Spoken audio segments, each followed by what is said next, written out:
ദൈവനാമത്തിന് മഹത്വമുണ്ടാകട്ടെ. വീണ്ടും ഒരിക്കൽ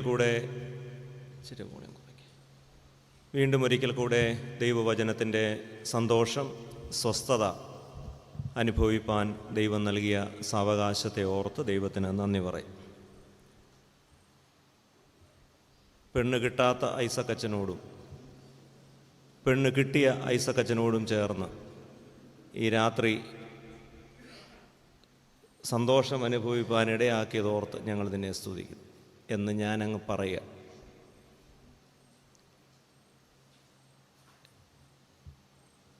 പ്രിയ ഐസക്കച്ചൻ പ്രാർത്ഥനയിൽ പ്രാർത്ഥിച്ചപ്പോൾ രണ്ട് കാര്യങ്ങൾ അച്ഛൻ പറഞ്ഞു. ഒന്ന്, രൂപാന്തരപ്പെടുക, രൂപപ്പെടുക. ഇത് രണ്ടും ഒന്നാണോ എന്ന് ചോദിച്ചാൽ ഒന്നല്ല, എന്നാൽ അവ തമ്മിൽ ബന്ധമുണ്ട് താനും.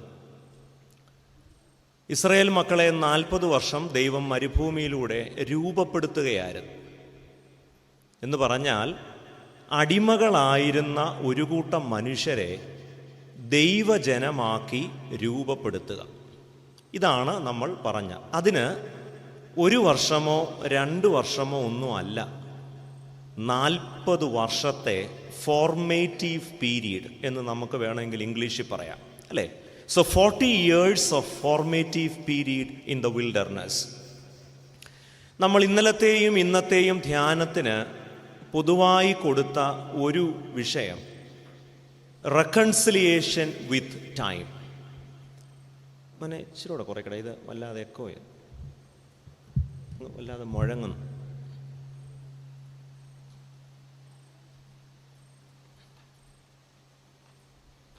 അല്ലേ തന്നെ എൻ്റെ ശബ്ദം വൃത്തികെട്ട ശബ്ദം അതിൻ്റെ കൂടെ. എന്താണ് സമയവുമായി അനുരഞ്ജനപ്പെടുക എന്ന് പറഞ്ഞാൽ അതിൻ്റെ അർത്ഥം വളരെ വിശദമായി ഇന്നലെ നിരവധി ഉദാഹരണങ്ങളിലൂടെ എന്താണ് സമയവുമായി അനുരഞ്ജനപ്പെടുക എന്നതുകൊണ്ട് നമ്മൾ അർത്ഥമാക്കുന്നത് എന്ന് വിശദീകരിക്കാൻ ശ്രമിച്ചു.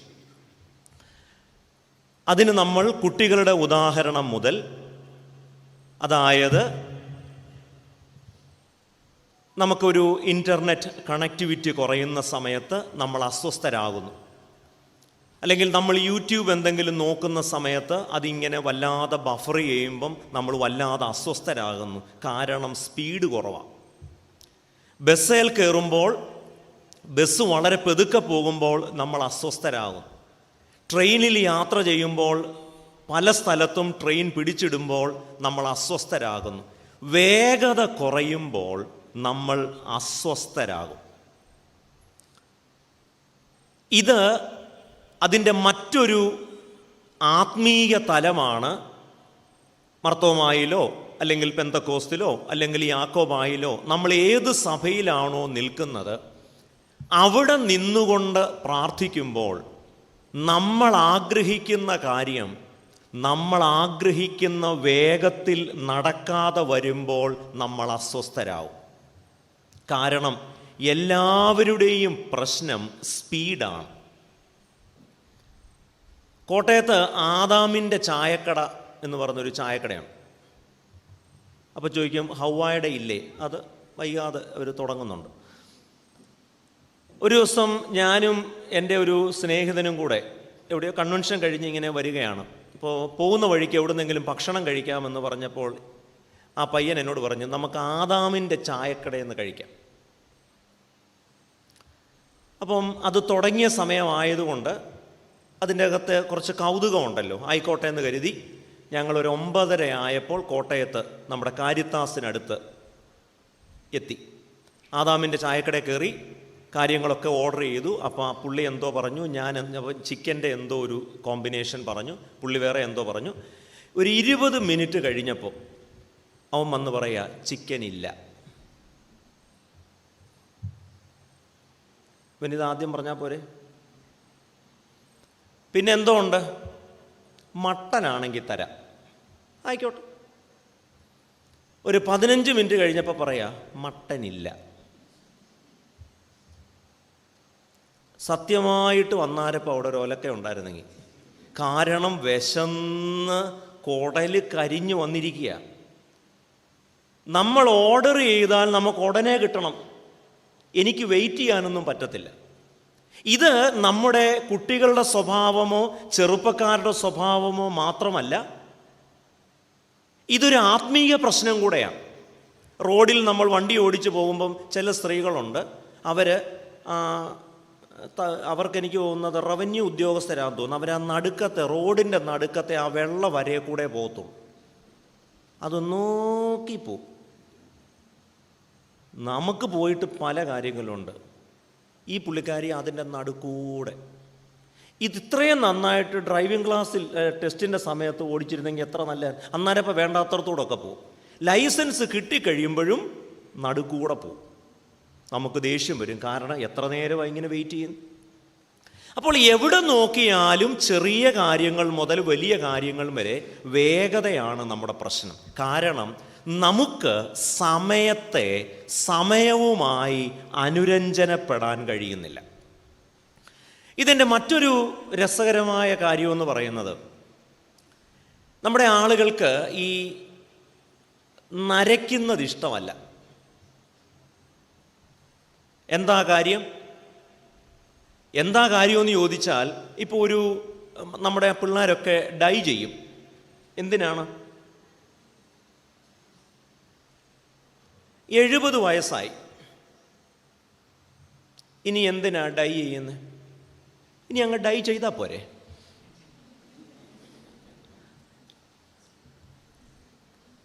കാരണം ഇത് പ്രായമായാൽ എന്തു ചെയ്യും? മുടി നരയ്ക്കും. പ്രായമാകുന്നു എന്നത് സമയമാണ്, നമ്മുടെ ആയുസ്സിൻ്റെ ഒരു അത് അംഗീകരിക്കാൻ പറ്റത്തില്ല. ചിലരൊക്കെ ഡൈ അടിച്ചു വരുന്ന കണ്ടാൽ ഏതോ ചട്ടി വീണതുപോലെ. കാരണം മുഖത്തെ ചുളിവും മുടിയുടെ നിറവും തമ്മിൽ ഒട്ടും സിങ്കാവുന്നില്ല. എന്തിനാ ഡൈ അടിക്കുന്നത്? പ്രായമായ മുടി നരയ്ക്കും. അപ്പം നമ്മൾ എവിടെ നോക്കിയാലും നമ്മുടെ പ്രശ്നം നമുക്ക് സമയവുമായി റെക്കൺസൈൽ ചെയ്യാൻ പറ്റുന്നില്ല. ഈ ഒരു ദർശന പരിസരത്ത് നിന്നുകൊണ്ടാണ് 40 വർഷം എന്ന ഒരു വലിയ സമയം, ഇത്രയും നീണ്ട ഒരു സമയകാലം അല്ലെങ്കിൽ ഇത്രയും നീണ്ട ഒരു കാലം അതിനോട് പൊരുത്തപ്പെടാൻ ഇസ്രായേൽ മക്കൾക്ക് കഴിയുന്നില്ല. അപ്പോൾ എന്തുകൊണ്ടാണ് ഇവർക്ക് ഈ സമയവുമായി അനുരഞ്ജനപ്പെടാൻ കഴിയാത്തത്? കാരണം ലക്ഷ്യസ്ഥാനത്ത് കനാൻ നാട്ടിലെത്താൻ 1 വർഷം മതി. 1 വർഷം കൊണ്ട് എത്തേണ്ട ദൂരം 40 വർഷം വൈകുമ്പോൾ ആരായാലും അസ്വസ്ഥരാകും. അതുകൊണ്ട് മനസ്സ് നിറയെ ദൈവത്തോട് ചോദ്യങ്ങളും സംശയങ്ങളും ഒക്കെയാണ്.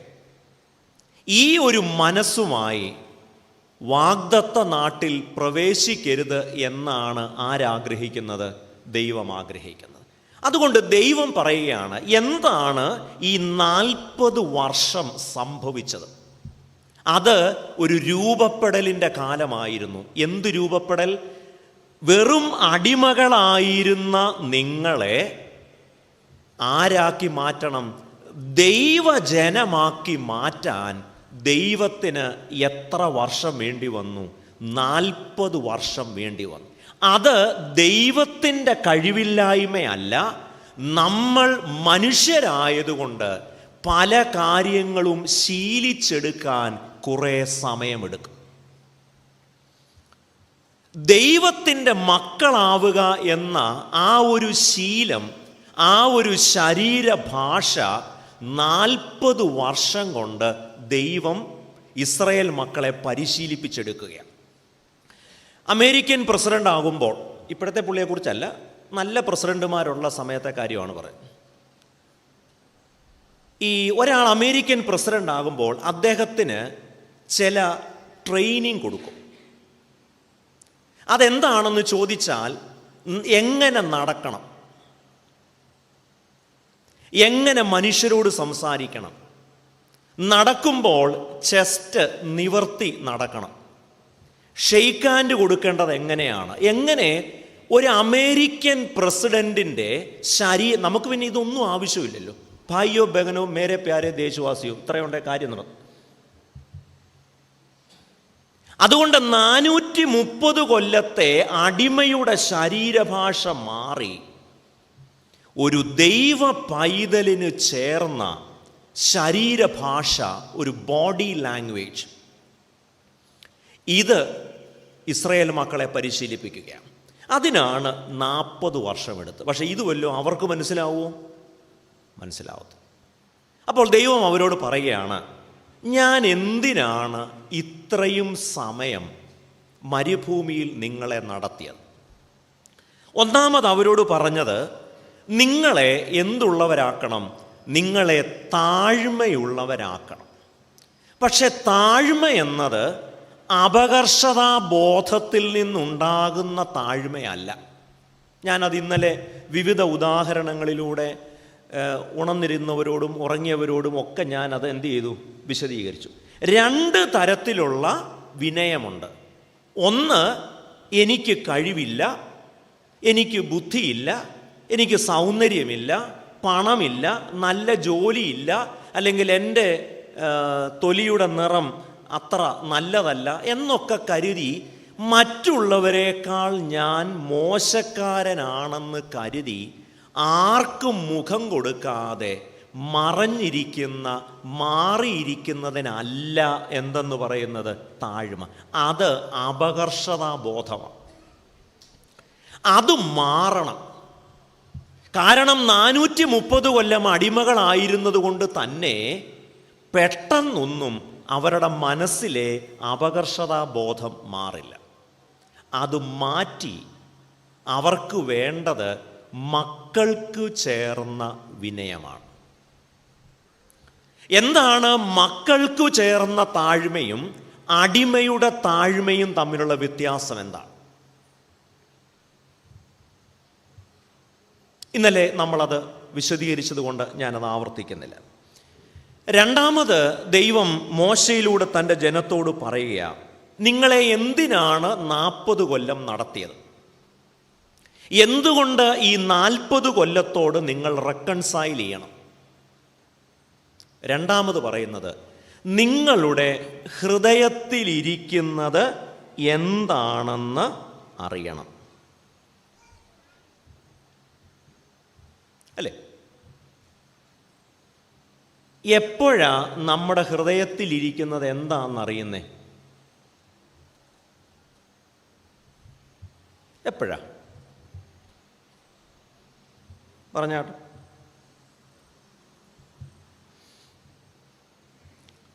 നമുക്കിഷ്ടമില്ലാത്ത, ഇപ്പം നമ്മളെല്ലാം ഈ അന്യഭാഷ പറയാൻ പറ്റുന്നില്ലെന്നതിൽ വലിയ ദുഃഖമുള്ളവരാ. കമ്മിറ്റി കൂടുമ്പോൾ പിന്നെ എന്തോ ഈ പറയുന്നത്? പൊതുയോഗത്തിൽ എന്തോ ഈ പറയുന്നത്?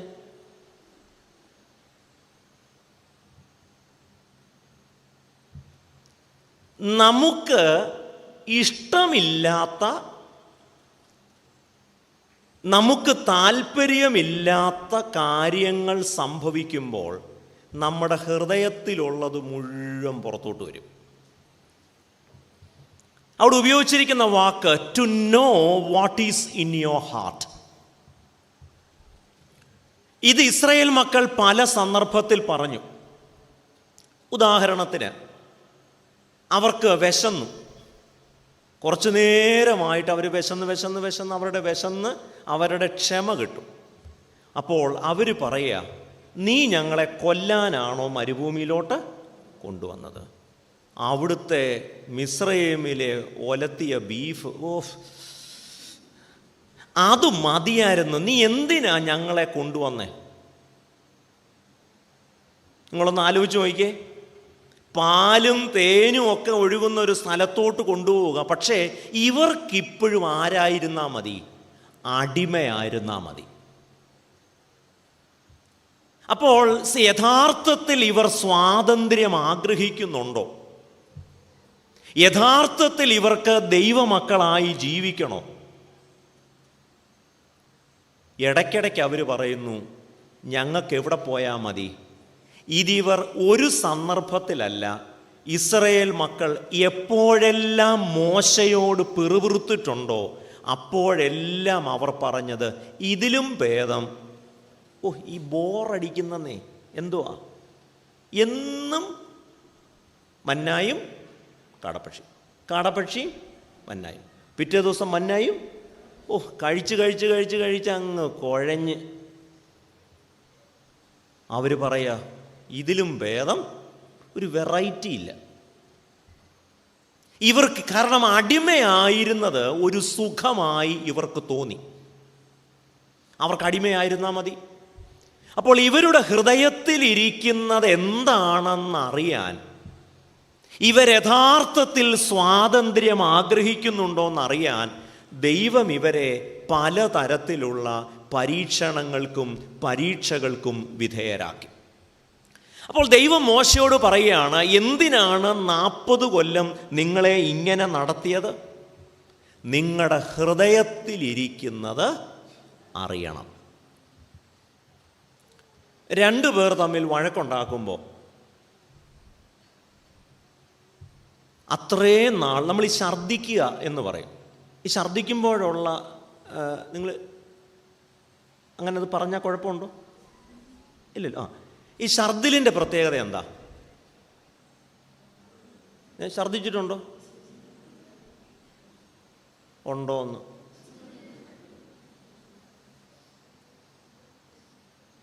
ആ ഛർദ്ദിലല്ല ഞാൻ ഉദ്ദേശിച്ച, വേറെ ഛർദ്ദില, പുരുഷന്മാരുടെ ഛർദ്ദില. എന്താ അതിൻ്റെ പ്രത്യേകത? എന്തെങ്കിലും കഴിച്ച് അത് ദഹിക്കാതെ വയറ്റിൽ കിടന്നാൽ അതെന്ത് ചെയ്യും? ഛർദ്ദിക്കുമ്പം ഉള്ളിൽ ദഹിക്കാതെ കിടക്കുന്നത് മുഴുവൻ പുറത്തു വരും. വഴക്കെന്ന് പറഞ്ഞാലും ഒരു തരം ഛർദ്ദില. കാരണം 1947 പറഞ്ഞത് മുതൽ ദഹിക്കാതെ പലത് കിടപ്പുണ്ട് അല്ലേ? 2 പേർ തമ്മിൽ വഴക്കുണ്ടാകുമ്പോൾ ആദ്യം പിത്തരസമൊക്കെ വരും, പിന്നെ ബീഫ്, ചിക്കൻ എന്ന് പറഞ്ഞ് ഉള്ളിൽ എന്തെല്ലാം ദഹിക്കാതെ കിടപ്പുണ്ടോ അത് മുഴുവൻ പുറത്തോട്ട് വരുന്നൊരു പരിപാടിക്കിടെ പേരാണ് ഛർദ്ദിൽ. ഭാര്യയും ഭർത്താവും തമ്മിൽ വഴക്കുണ്ടാക്കുമ്പോൾ, മക്കളും അമ്മയും തമ്മിൽ വഴക്കുണ്ടാക്കുമ്പോൾ നിങ്ങളൊരു 5 കൊല്ലം മുമ്പ് പറഞ്ഞ കാര്യമായിരിക്കും. അതെന്തു ചെയ്യും? അത് എപ്പോഴെല്ലാം വഴക്കുണ്ടാക്കുന്നോ അപ്പോഴെല്ലാം ഇങ്ങനെ ഇവിടുന്ന് ഇങ്ങനെ കയറി വരും.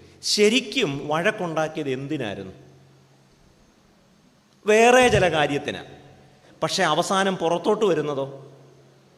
അപ്പം ഇത് തന്നെയാണ് to know what is in your heart. നിങ്ങളുടെ ഹൃദയത്തിലിരിക്കുന്നത് എന്താണ് എന്നറിയണമെന്ന് ചോദിച്ചാൽ, ദൈവം പറഞ്ഞ പല കാര്യങ്ങളും ഇവർക്കിതുവരെയും ദഹിച്ചിട്ടില്ല. ഇംഗ്ലീഷിൽ നമ്മൾ സ്റ്റൊമക്ക് എന്ന് പറഞ്ഞാൽ ആമാശയമെന്നാണ്. എന്നാൽ അതൊരു ക്രിയാരൂപമായി വരികയാണെങ്കിൽ നോട്ട് യെറ്റ് സ്റ്റൊമക്ഡ്, ഇതുവരെ ദഹിക്കാതെ കിടക്കുന്നതെന്നും അതിനൊരർത്ഥമുണ്ട്.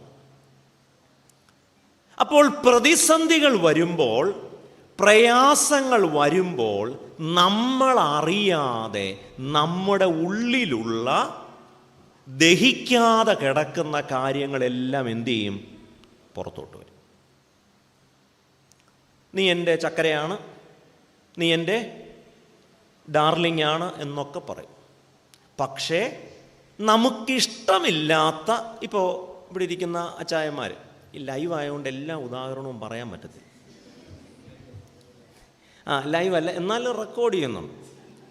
അപ്പോൾ ഇവിടെ ഇരിക്കുന്ന പിള്ളേർ, അല്ല ഇപ്പം നമ്മുടെ എബി, ഇന്ന് കഴിഞ്ഞ പുള്ളി പുറത്ത് നിന്നാ കേട്ടോ, അപ്പോൾ ഇതകത്ത് ആദ്യമായിട്ടിരുന്നാൽ. അപ്പോൾ എബിക്ക് 2 പെൺകുട്ടികളാണെന്നാണ് ഇന്നലെ എന്നോട് പറഞ്ഞ്. ഇതിനകത്ത് എന്തെങ്കിലും വ്യത്യാസമുണ്ടോ എന്ന് എനിക്ക് അറിഞ്ഞുകൂടാ. ഇന്നാളി വേറെ 2 പിള്ളേരെ കാണിച്ചിട്ട് പറഞ്ഞു ഇതെൻ്റെ പിള്ളേരാന്ന് പറഞ്ഞു. പക്ഷേ ഇന്ന് വീട്ടിൽ ചെന്നപ്പം ഇന്നലെ കാണിച്ചത് 2 പെൺപിള്ളേരാണ്. അപ്പം ഒരു 6 മാസം അല്ലെങ്കിൽ 1 വയസ്സ് പ്രായമുള്ള കുഞ്ഞിനെ ഇങ്ങനെ എടുക്കുക. ഭാര്യ പറഞ്ഞു, എബിച്ച പിടി ട്രോഫി ഇരിക്കട്ടെ. അപ്പം നമ്മളിങ്ങനെ ഒന്നീ പുള്ളിക്കാരി തുണി അലക്കാൻ പോകുന്നു, അല്ലെങ്കിൽ കുളിക്കാൻ പോകുന്നു, അല്ലെങ്കിൽ വീട്ടിലെ എന്തെങ്കിലും മറ്റ് പണികൾ ചെയ്യുന്നു. അപ്പം നമ്മളിങ്ങനെ കുഞ്ഞിനെ, അപ്പം നോക്കിയിട്ട് പറയും, എൻ്റെ മൂക്ക, എൻ്റെ കണ്ണ, എന്നെ പോലെ ഇരിക്കുന്നേ എന്നൊക്കെ പറഞ്ഞിങ്ങനെ അഭിമാനപൂരിതനായിരിക്കുമ്പോഴാണ് പെട്ടെന്ന് കൊച്ച് അതിൻ്റെ തനി സ്വഭാവം കാണിക്കുന്നത്. അപ്പോൾ എബി എന്തു ചെയ്യും? ഉടനെ ഭാര്യയെ നീ പിടിച്ചു, ഇത് നിനക്ക് തന്നെ. കാരണം എന്താ? സ്നേഹമാണ്, സന്തോഷമാണ് അപ്പിയിടുന്നത് വരെ. അതിട്ട് കഴിയുമ്പം ഇത് നിനക്ക് തന്നെ. പിന്നെ പുള്ളിയെ കാണുന്നത് സ്ത്രീധനം വാങ്ങിക്കുന്ന സമയത്താണ്, ഇതിൻ്റെ ഇടയ്ക്ക് കാണത്തില്ല.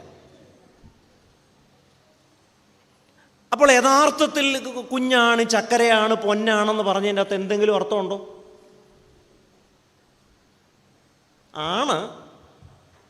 പറഞ്ഞതൊക്കെ സത്യമാണെങ്കിലും ചില കാര്യങ്ങൾ വരുമ്പോൾ നമുക്ക് അങ്ങോട്ട് സ്റ്റൊമക്ക് ചെയ്യാൻ പറ്റത്തില്ല. മരണ വീട്ടിൽ ചെല്ലുമ്പോഴോ, ഞങ്ങളുടെ അച്ഛനെ കൊണ്ടുപോയില്ലേ, ഞാനും കൂടെ വരുന്നു എന്ന് പറയും. നമ്മളെന്താ ഊട്ടിക്ക് പോകണോ? അല്ലല്ലോ, ഞാനും വരുന്നു എന്ന് പറയും. അപ്പോൾ ആ അച്ഛൻ അങ്ങ് തീരുമാനിക്കുക, എന്നാൽ പിന്നെ ഇത് ഇവിടെ ഇരിക്കട്ടെ, ഒരാഴ്ച കഴിഞ്ഞ് വരാം. എന്തോ പറയും? നിങ്ങളൊന്ന് ആലോചിച്ച് നോക്കിയേ. ഞങ്ങളുടെ അച്ഛനെ കൊണ്ടുപോയില്ലേ എന്ന് പറഞ്ഞ് കരയുന്നു, എന്നാൽ ഇത് ഇവിടെ ഇരിക്കട്ടെ, അടുത്ത ആഴ്ച വരാം എന്ന് അച്ഛൻ പറഞ്ഞാൽ വീട്ടുകാരെന്തു പറയും? എൻ്റെ ഒരു തമാശ പറഞ്ഞ അച്ഛൻ ഇത്ര സീരിയസ് ആയിട്ട് എടുക്കണോ? ഭയങ്കര സ്നേഹമാണ്, പക്ഷെ ഒരാഴ്ച വെക്കാനൊന്നും ഉണ്ടോ? ഇല്ലയോ? ഇല്ല. നമ്മൾ ഇങ്ങനെയൊക്കെ പറയും, പക്ഷേ നമ്മൾ പറയുന്നത് പോലൊന്നും എന്തില്ല, ഉള്ളിലില്ല. എനിക്കൊരു അമ്മച്ചി അറിയാം. ഞാൻ ഇരുന്ന ഒരു പള്ളിയിൽ ഭയങ്കര വിശ്വാസമുള്ള അമ്മച്ചിയാണ്.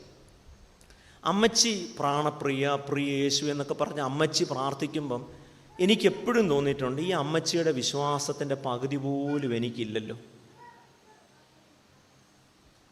എനിക്ക് ആ അമ്മച്ചിയെ ഭയങ്കര ഇഷ്ടവും ബഹുമാനവും ഒക്കെ.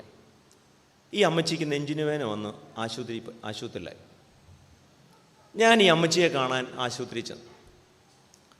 അപ്പോൾ നിങ്ങൾ കമ്മിറ്റി കാണിക്കുന്ന അവർ ചെയ്യുന്നുള്ളതേ ഉള്ളൂ, ആ പിള്ളേരെ വിട്ടേരെ, അതിനകത്ത് അതൊന്നും എന്നെ നിങ്ങൾ വിഷമിക്കണ്ട, കുഞ്ഞുങ്ങളല്ലേ, അവർ സന്തോഷമായിട്ട് അവിടെ ഇരുന്നോട്ട്, എനിക്കതൊരു പ്രശ്നമല്ല. അപ്പോൾ അവരവിടെ അമ്മച്ചിയെ കാണാൻ ഞാൻ ചിലപ്പോൾ അങ്ങോട്ട് നേരെ ഹോസ്പിറ്റലിലോട്ട് കയറി ചെന്നപ്പം അവിടെ കാർഡിയോളജിസ്റ്റ് മർത്തോമാക്കാരനാണ്. എന്നാ അച്ഛാ ഇവിടെ? ഇപ്പം ഞാൻ പറഞ്ഞു, ഇന്നപോലെ എൻ്റെ പള്ളിയിലൊരു അമ്മച്ചിയുണ്ട്, അമ്മച്ചിക്ക് നെഞ്ചിന് വേന വന്നു, അമ്മച്ചിയെ കാണാൻ വന്നതാ. എന്നിട്ട് ഞാൻ ഡോക്ടറോട് പറഞ്ഞു, ഡോക്ടറെ അമ്മച്ചിയെ നല്ലപോലെ നോക്കിക്കോണം, ഞങ്ങളുടെ പള്ളിയിൽ ഏറ്റവും പ്രത്യാശയുള്ള ഒരു അമ്മച്ചിയാണ്, അമ്മച്ചിക്ക് ആകെയുള്ള ദുഃഖം കർത്താവ് വരാൻ താമസിക്കുന്നു എന്നുള്ള ഒറ്റ ദുഃഖമേ ഉള്ളൂ, ഇതൊഴിച്ചു കഴിഞ്ഞാൽ അമ്മച്ചി ഭയങ്കര വിശ്വാസം. അപ്പം ഈ ഡോക്ടർ അങ്ങ് ചിരിച്ചു. അപ്പം ഞാൻ പറഞ്ഞു, ഡോക്ടറെ തള്ളിയതല്ല, സത്യമായിട്ടും ഈ അമ്മച്ചിക്ക് ഭയങ്കര വിശ്വാസം. വീണ്ടും ഈ ഡോക്ടർ ചിരിച്ചു. അപ്പം ഞാൻ വെച്ചാൽ അതെന്തിനാ ചിരിക്കുന്നേ? ഞാൻ പറഞ്ഞു, ഡോക്ടറെ ഞാൻ സത്യമായിട്ട് പറഞ്ഞ. അപ്പോൾ ഡോക്ടർ പറഞ്ഞു, എൻ്റെ അച്ഛ, ഈ അമ്മച്ചിക്കാണോ വിശ്വാസം ഉണ്ടെന്ന് പറഞ്ഞു. ഇന്നലെ ഇവിടെ കൊണ്ടുവന്നപ്പോൾ ECG എങ്ങാണ്ട് ഒരു ചെറിയ വേരിയേഷനേ ഉള്ളൂ. ഈ ആശുപത്രി അമ്മച്ചി പൊളിച്ചടിക്കുക, ഇപ്പം ചാകുമേ, ഞാനിപ്പം ചാകുമേ, ഞാനിപ്പം ചാകുമേ. എല്ലാവർക്കും സ്വർഗത്തിൽ പോകണം, ആദ്യം ആർക്ക് പോകണമെന്ന് ചോദിക്കുമ്പോഴാണ് പ്രശ്നം. സ്വർഗത്തിൽ പോകേണ്ടവരെല്ലാം കൈവെക്കാൻ പറഞ്ഞാൽ എല്ലാവരും വെക്കും, ആദ്യം ആർക്ക് പോകണം?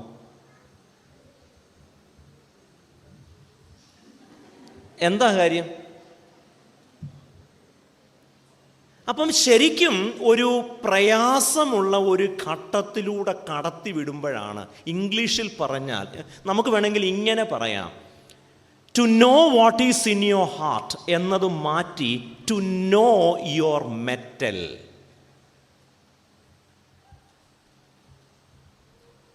ദൈവം ചില പരീക്ഷണങ്ങളിലൂടെ നമ്മളെ കടത്തിവിടുന്നത് എന്തിനാണെന്നറിയാമോ?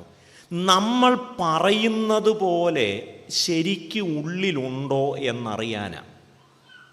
പ്രതിസന്ധികളും അനുകൂലമല്ലാത്ത കാര്യങ്ങളും വരുമ്പോൾ നമുക്ക് ഉള്ളിൽ അത് ദൈവത്തെക്കുറിച്ചാണെങ്കിലും ശരി ദഹിക്കാതെ കിടക്കുന്നതെല്ലാം പുറത്തോട്ട് വരും. അതുകൊണ്ട് ദൈവം ഇസ്രായേൽ മക്കളെ മരുഭൂമിയിൽ 40 കൊല്ലം നടത്തിയത് ഇവരുടെ ഹൃദയത്തിലിരിക്കുന്നത് എന്താണെന്ന് അറിയണം. മൂന്നാമത് നമ്മളവിടെ കാണുന്നത് ടു ടെസ്റ്റ് യു, പരീക്ഷിക്കണം. അപ്പോൾ ഒന്ന്, വിനയമുണ്ടാവണം, താഴ്മയുണ്ടാവണം. അത് അടിമയുടെ താഴ്മയല്ല, മക്കൾക്ക് ചേർന്ന താഴ്മ. 2, എന്തിനാണ് 40 കൊല്ലം വൈകിച്ചത് എന്ന് ചോദിച്ചാൽ അവരുടെ ഹൃദയത്തിൽ ഇരിക്കുന്നത് എന്താണെന്ന് അറിയണം. അത് അനുകൂലമായ സാഹചര്യത്തിൽ അറിയത്തില്ല.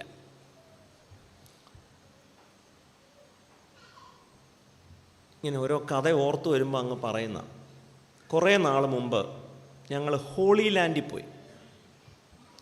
നമ്മുടെ സ്ലീബ കാട്ടുമങ്ങാട്ടച്ഛൻ്റെ കൂടെയൊക്കെയാണ് പോയി ഞങ്ങൾ പല സ്ഥലങ്ങളിലൂടെയൊക്കെ നടന്ന്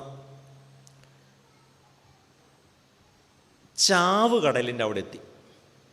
ചാവുകടലെന്ന് പറഞ്ഞാൽ നമുക്കറിയാം, ആ കടലിൽ ഒന്നുമില്ല, ജീവനുള്ള ഒന്നും ആ കടലിൽ വളരത്തില്ല.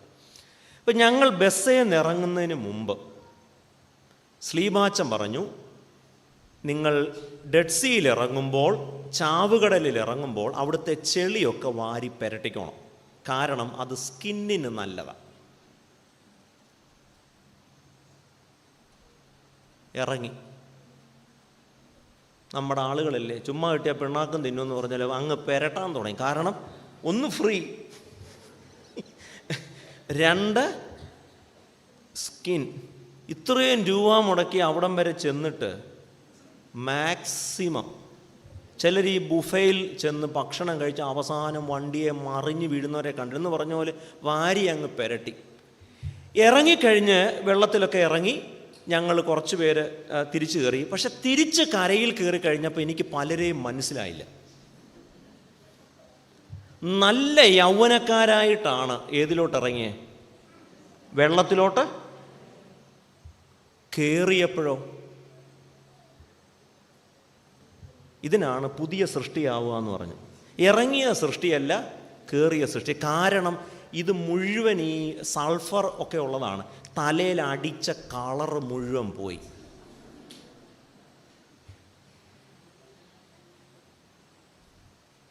കണ്ടാൽ ഒരു കുഴപ്പമില്ല. 2 വീടിൻ്റെ ഉപമ പറഞ്ഞിട്ടില്ലേ? 2 വീട്, ഒന്ന് മണലിൻ്റെ മേൽ, ഒന്ന് പാറമേൽ എന്ന് പറഞ്ഞ പോലായിപ്പോയി. ഹൃദയത്തിലിരിക്കുന്നതൊക്കെ അറിയണമെങ്കിൽ ദൈവം ചില കഷ്ടതകളും സങ്കടങ്ങളും ഒക്കെ തരുമ്പോഴാണ് ശരിക്കും നമ്മുടെ ഉള്ളിലുള്ളത് എന്താണെന്ന് പുറത്ത്. ദൈവത്തിന് അതറിയാൻ ആഗ്രഹമുണ്ട്. മൂന്നാമത് പറഞ്ഞു ടു ടെസ്റ്റ് യു, നിങ്ങളെ പരീക്ഷിക്കണം. എന്തിനാണ് പരീക്ഷ? ഇപ്പോൾ പിള്ളേർക്കെല്ലാം എന്തോ നടക്കുക? പരീക്ഷ. അതിലകപ്പെടരുതെന്നാണ് നമ്മളെപ്പോഴും പ്രാർത്ഥിക്കുന്നത്. പക്ഷേ എന്നും ടെസ്റ്റാ. എന്തിനാണ് ടെസ്റ്റ്? അതിതുവരെ എന്തിനാ നിങ്ങൾക്ക് സ്കൂളിൽ കോളേജിൽ പരീക്ഷ? എന്തിനാ കുഞ്ഞേ? വെൽവെറ്റ് ഉടുപ്പൊക്കെ ഇട്ട് വന്നിരിക്കല്ലേ? പറഞ്ഞേ എന്തിനാ പരീക്ഷ? അവർക്ക് കുറേ പണിയൊന്നും ഇല്ലാത്തതുകൊണ്ടിരുന്ന് മറ്റേ ഈ കന്യാമറിയാമിനെ പോലെ ഇരിക്കുന്ന ഈ കൊച്ചെന്ന് പറഞ്ഞേ എന്തിനാ പരീക്ഷ? ദൈവം എന്തിനാ നമുക്ക് പരീക്ഷ തരുന്നെന്നറിയാമോ? നാം ദൈവത്തിൽ നിന്ന് എന്തെങ്കിലും പഠിച്ചോ എന്നറിയാൻ. ഇന്നലെ ഞാൻ പറഞ്ഞു, ഓരോ അനുഭവവും ഓരോ വേദപാഠമാണ്. എന്തെങ്കിലും പഠിച്ചോ ഇല്ലയോ എന്ന് എങ്ങനെ അറിയും? പഠിച്ചിട്ടുണ്ടോ എന്നറിയാൻ പരീക്ഷ വേണം. നമുക്ക് എന്തു വേണ്ട? പരീക്ഷ വേണ്ട. കാരണം നമ്മളൊന്നും പഠിച്ചിട്ടില്ലെന്ന് ആർക്കറിയാം? പണ്ട് ഹോംവർക്കൊക്കെ ഉണ്ടെങ്കിൽ മൈ ഫാദർ ഈസ് സിക്ക് എന്നൊക്കെ പറഞ്ഞ്, ഫീവർ ആൻഡ് ഹെഡ് ഏക്ക് എന്നൊക്കെ പറഞ്ഞ് പണ്ട് ഇവിടെ ഇരിക്കുന്ന പ്രായമുള്ളവർക്ക് എന്തുമാത്രം കള്ളത്തരവാണ് നമ്മൾ എഴുതിയിരിക്കുന്നല്ലേ. ഈ പട്ടാളത്തിൽ നിന്നൊക്കെ വരുന്നവരാണെങ്കിൽ ആ പുള്ളിയുടെ വല്യമ്മയൊക്കെ എത്ര പ്രാവശ്യം മരിച്ചിട്ടുണ്ടെന്നറിയാം അല്ലേ. മൈ ഗ്രാൻഡ് ഫാദർ ഈസ് ഇൽ, മൈ അമ്മൂമ്മ ഈസ് സിക്ക് എന്നൊക്കെ പറയും. എന്തിനാ? പിന്നെ വയറ്റ് വേദനയാണ്, സ്കൂളിൽ പോകാൻ വേല, എല്ലാം എന്തിൻ്റെ ലക്ഷണമാണ്? പരീക്ഷയെ നേരിടാൻ ആർക്കാ പ്രയാസം? പഠിക്കാത്തവർക്കാ. ദൈവം ഏതു പരീക്ഷ തന്നാലും അത് ധൈര്യത്തോടെ നേരിടാൻ നമുക്ക് സാധിക്കണമെങ്കിൽ ദൈവം പഠിപ്പിച്ചതൊക്കെ പഠിച്ചു എന്ന് ഉറപ്പുണ്ടാവണം. മറ്റൊരു തരത്തിൽ പറഞ്ഞാൽ പരീക്ഷകൾ എന്നത് യഥാർത്ഥത്തിൽ നമ്മുടെ ഒരു സ്പിരിച്വൽ ഫിറ്റ്നസ് അറിയാനുള്ള അവസരമാണ്. എന്താണ് ഈ ഫിറ്റ്നസ് എന്ന് പറഞ്ഞാൽ? ഫിറ്റ്നസ് ടെസ്റ്റ് എങ്ങനെ അറിയാം?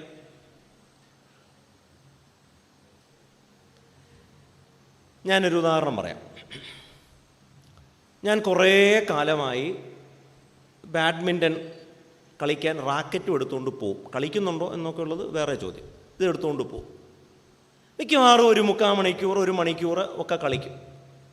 അപ്പോൾ 1 മണിക്കൂറൊക്കെ കളിക്കുമ്പോൾ എൻ്റെ ഒരു വിചാരം എനിക്ക് നല്ല ഫിറ്റ്നസ് ഉണ്ടെന്നാണ്.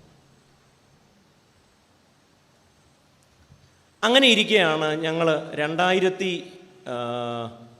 19 എന്നറിഞ്ഞുകൂടാ, ഞങ്ങൾ ഈ ബിഷപ്പുമാർ സ്ഥാനാർത്ഥികളായിരുന്നവരെ വെല്ലൂര് വിട്ടു. ഏറ്റവും കൂടുതൽ കാലം ബിഷപ്പ് കാൻഡിഡേറ്റ് ആയിരുന്ന ഒരാളാണ് ഞാൻ.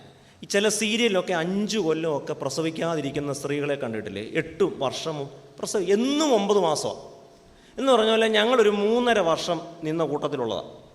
അപ്പം ഞങ്ങളെ ടെസ്റ്റിന് വെല്ലൂര് കൊണ്ടുപോയി. അപ്പോൾ ഒന്ന് വെയിറ്റ് ചെയ്താൽ മതി. അപ്പോൾ അവിടെ ചെന്ന് ഓരോരോ ഞങ്ങളുടെ പ്രഷർ, ഷുഗർ, കൊളസ്ട്രോള് ഒക്കെ നടത്തും.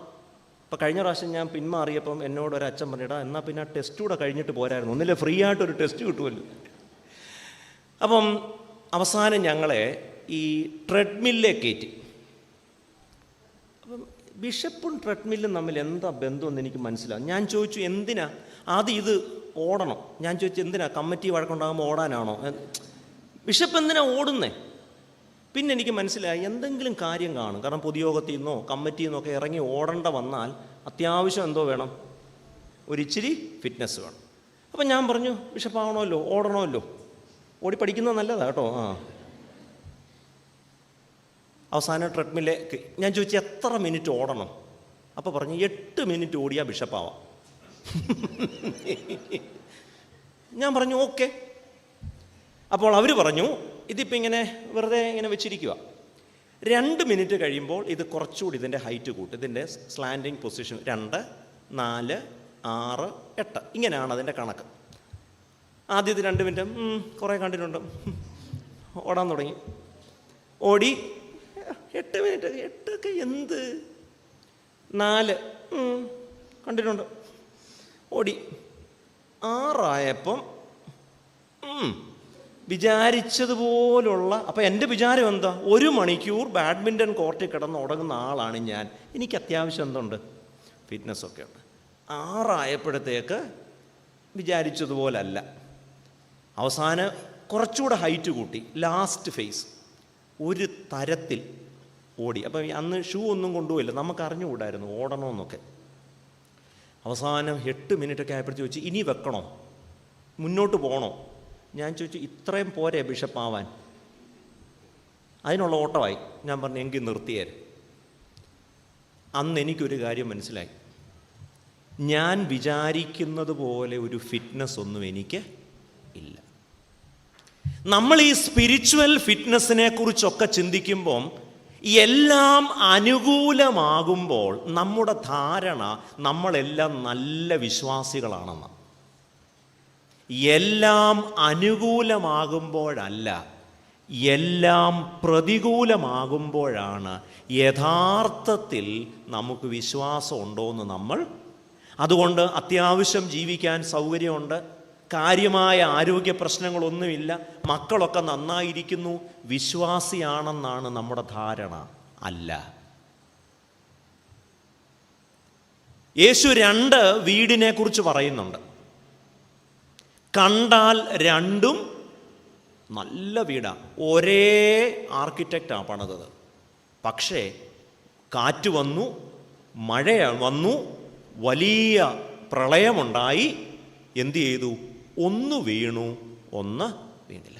2 വീടും കണ്ടാൽ ഒരു കുഴപ്പവുമില്ല. പക്ഷേ ഇതിൽ ഏതു വീടിനാണ് ആഴമുള്ളത് എന്നറിയുന്നത് എപ്പോഴാ?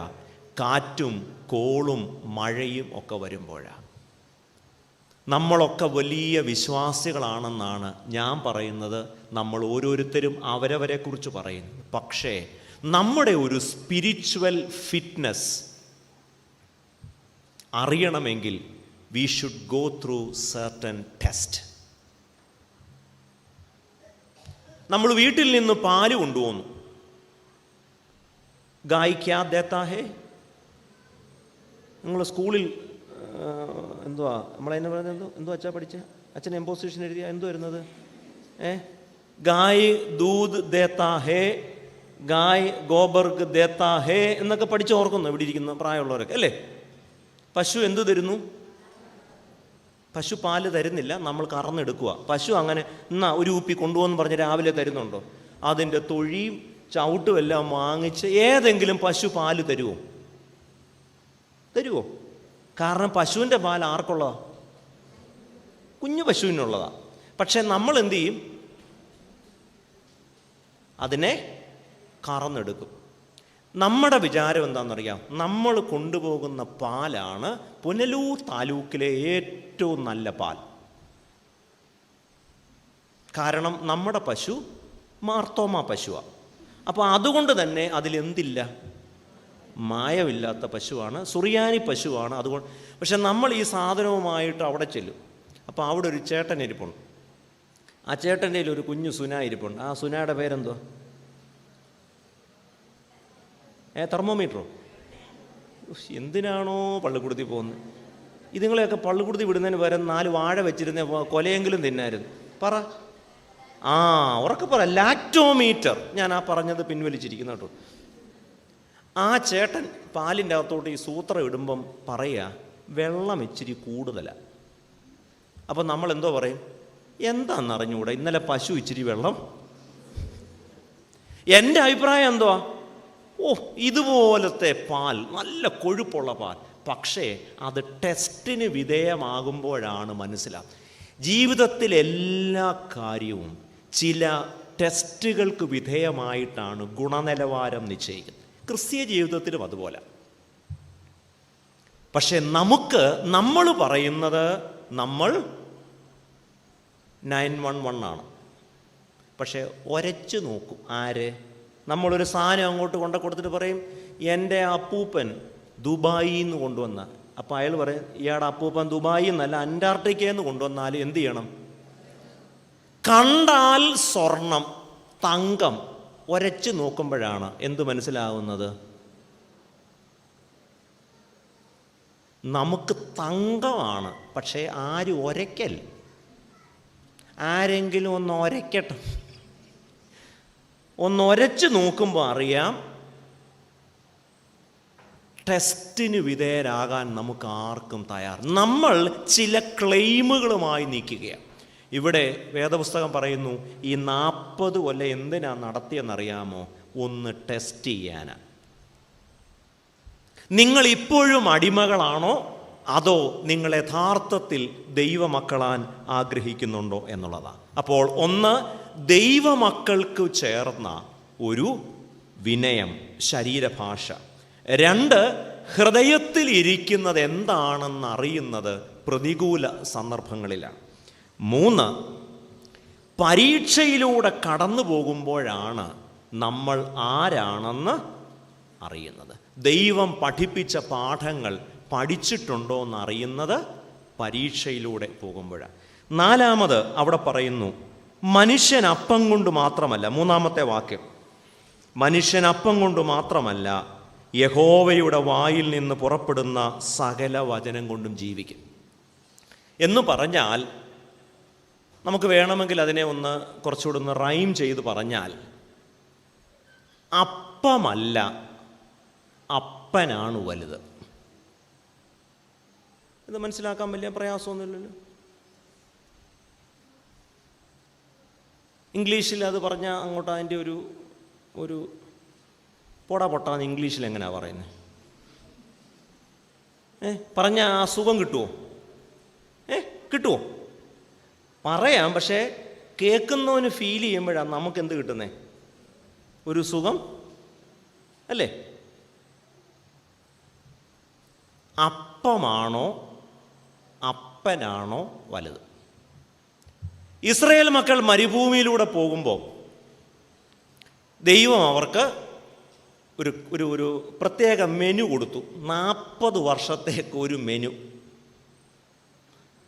ഇവിടെ ഇരിക്കുന്ന പിള്ളേരോട് പറയാം, അടുത്ത 1 വർഷത്തേക്ക് എന്നും രാവിലെ പഴുങ്ങിഞ്ഞെന്ന് പറഞ്ഞാൽ നിങ്ങൾ കൂടത്തായി ജോളിയാവും. കാരണം 1 കൊല്ലമൊന്നും പഴുങ്ങിഞ്ഞ് കഴിക്കാനുള്ള 2 ദിവസം അടുപ്പിച്ച് ദോശയാണെങ്കിൽ ചോദിക്കും, വേറെ ഒന്നും ഇല്ലേ? 40 കൊല്ലം ഒരേ മെനു ആയിരുന്നു.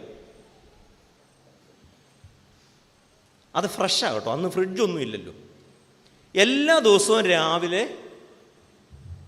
അവരുടെ കൂടാരത്തിന് പുറത്ത് നോക്കുമ്പോൾ എന്തുണ്ട്? മന്നയും കിട്ടും, കാടപ്പക്ഷിയും കിട്ടും. ഇന്ന് മന്നയും കാടപ്പക്ഷിയും, നാളെ കാടപ്പക്ഷി. ഇനിയും പോട്ടെ, ഇത് ആവശ്യത്തിന് തരുമോ? നിങ്ങൾക്ക് ആവശ്യമുള്ളതേ പെറുക്കിയെടുക്കാവൂ. പക്ഷേ ആവശ്യത്തിനുള്ളതേ പെറുക്കിയെടുക്കാവൂ എന്ന് പറഞ്ഞാലും നമ്മൾ ആ കുണം കാണിക്കുമല്ലോ. നമ്മൾ എന്ത് ചെയ്തു? ആവശ്യത്തിന് അങ്ങ് വാരിയെടുക്കും. നേരം വെളുക്കുമ്പോഴോ ചീനി. ചിലവരെങ്ങനെയാണ്, എത്ര വേണമെന്ന് അറിയത്തില്ല, എല്ലാം കൂടെ വാരി എന്ത് ചെയ്യും? പാത്രത്തിലിടും. അവസാനം ഇരിക്കാനും വേല നിൽക്കാനും വേല, കുറേ അങ്ങ് വാരിക്കൂട്ടി. അപ്പോൾ ദൈവം ഇവരെ പരീക്ഷിക്കുമായിരുന്നു. കാരണം ദൈവം എന്തോ പറഞ്ഞു? അന്നന്നത്തേക്കുള്ളത് മാത്രം നിങ്ങൾ എടുത്താൽ മതി, നാളത്തേക്കുള്ളത് നാളെ തരാം. പക്ഷേ ഇസ്രായേൽ മക്കൾ എന്ത് ചെയ്തു? അവര് നാളത്തെ പോരാ, കാരണം നാളെ പുള്ളി തന്നില്ലെങ്കിലോ. അതുകൊണ്ട് കുറേ ദിവസത്തേക്കുള്ളത് വാരിക്കൂട്ടി. അപ്പോൾ അവിടെ നമ്മൾ കാണുന്നത് ആരെയാണ് ഇവർക്ക് കൂടുതൽ വിശ്വാസം? ഇവർ വിചാരിക്കുന്നത്, അതുകൊണ്ട് ഒന്നാമത്തെ ടെസ്റ്റ് അതാണ്, അപ്പമാണോ അപ്പനാണോ വലുത്? നിങ്ങൾക്കാരെയാ വിശ്വാസം?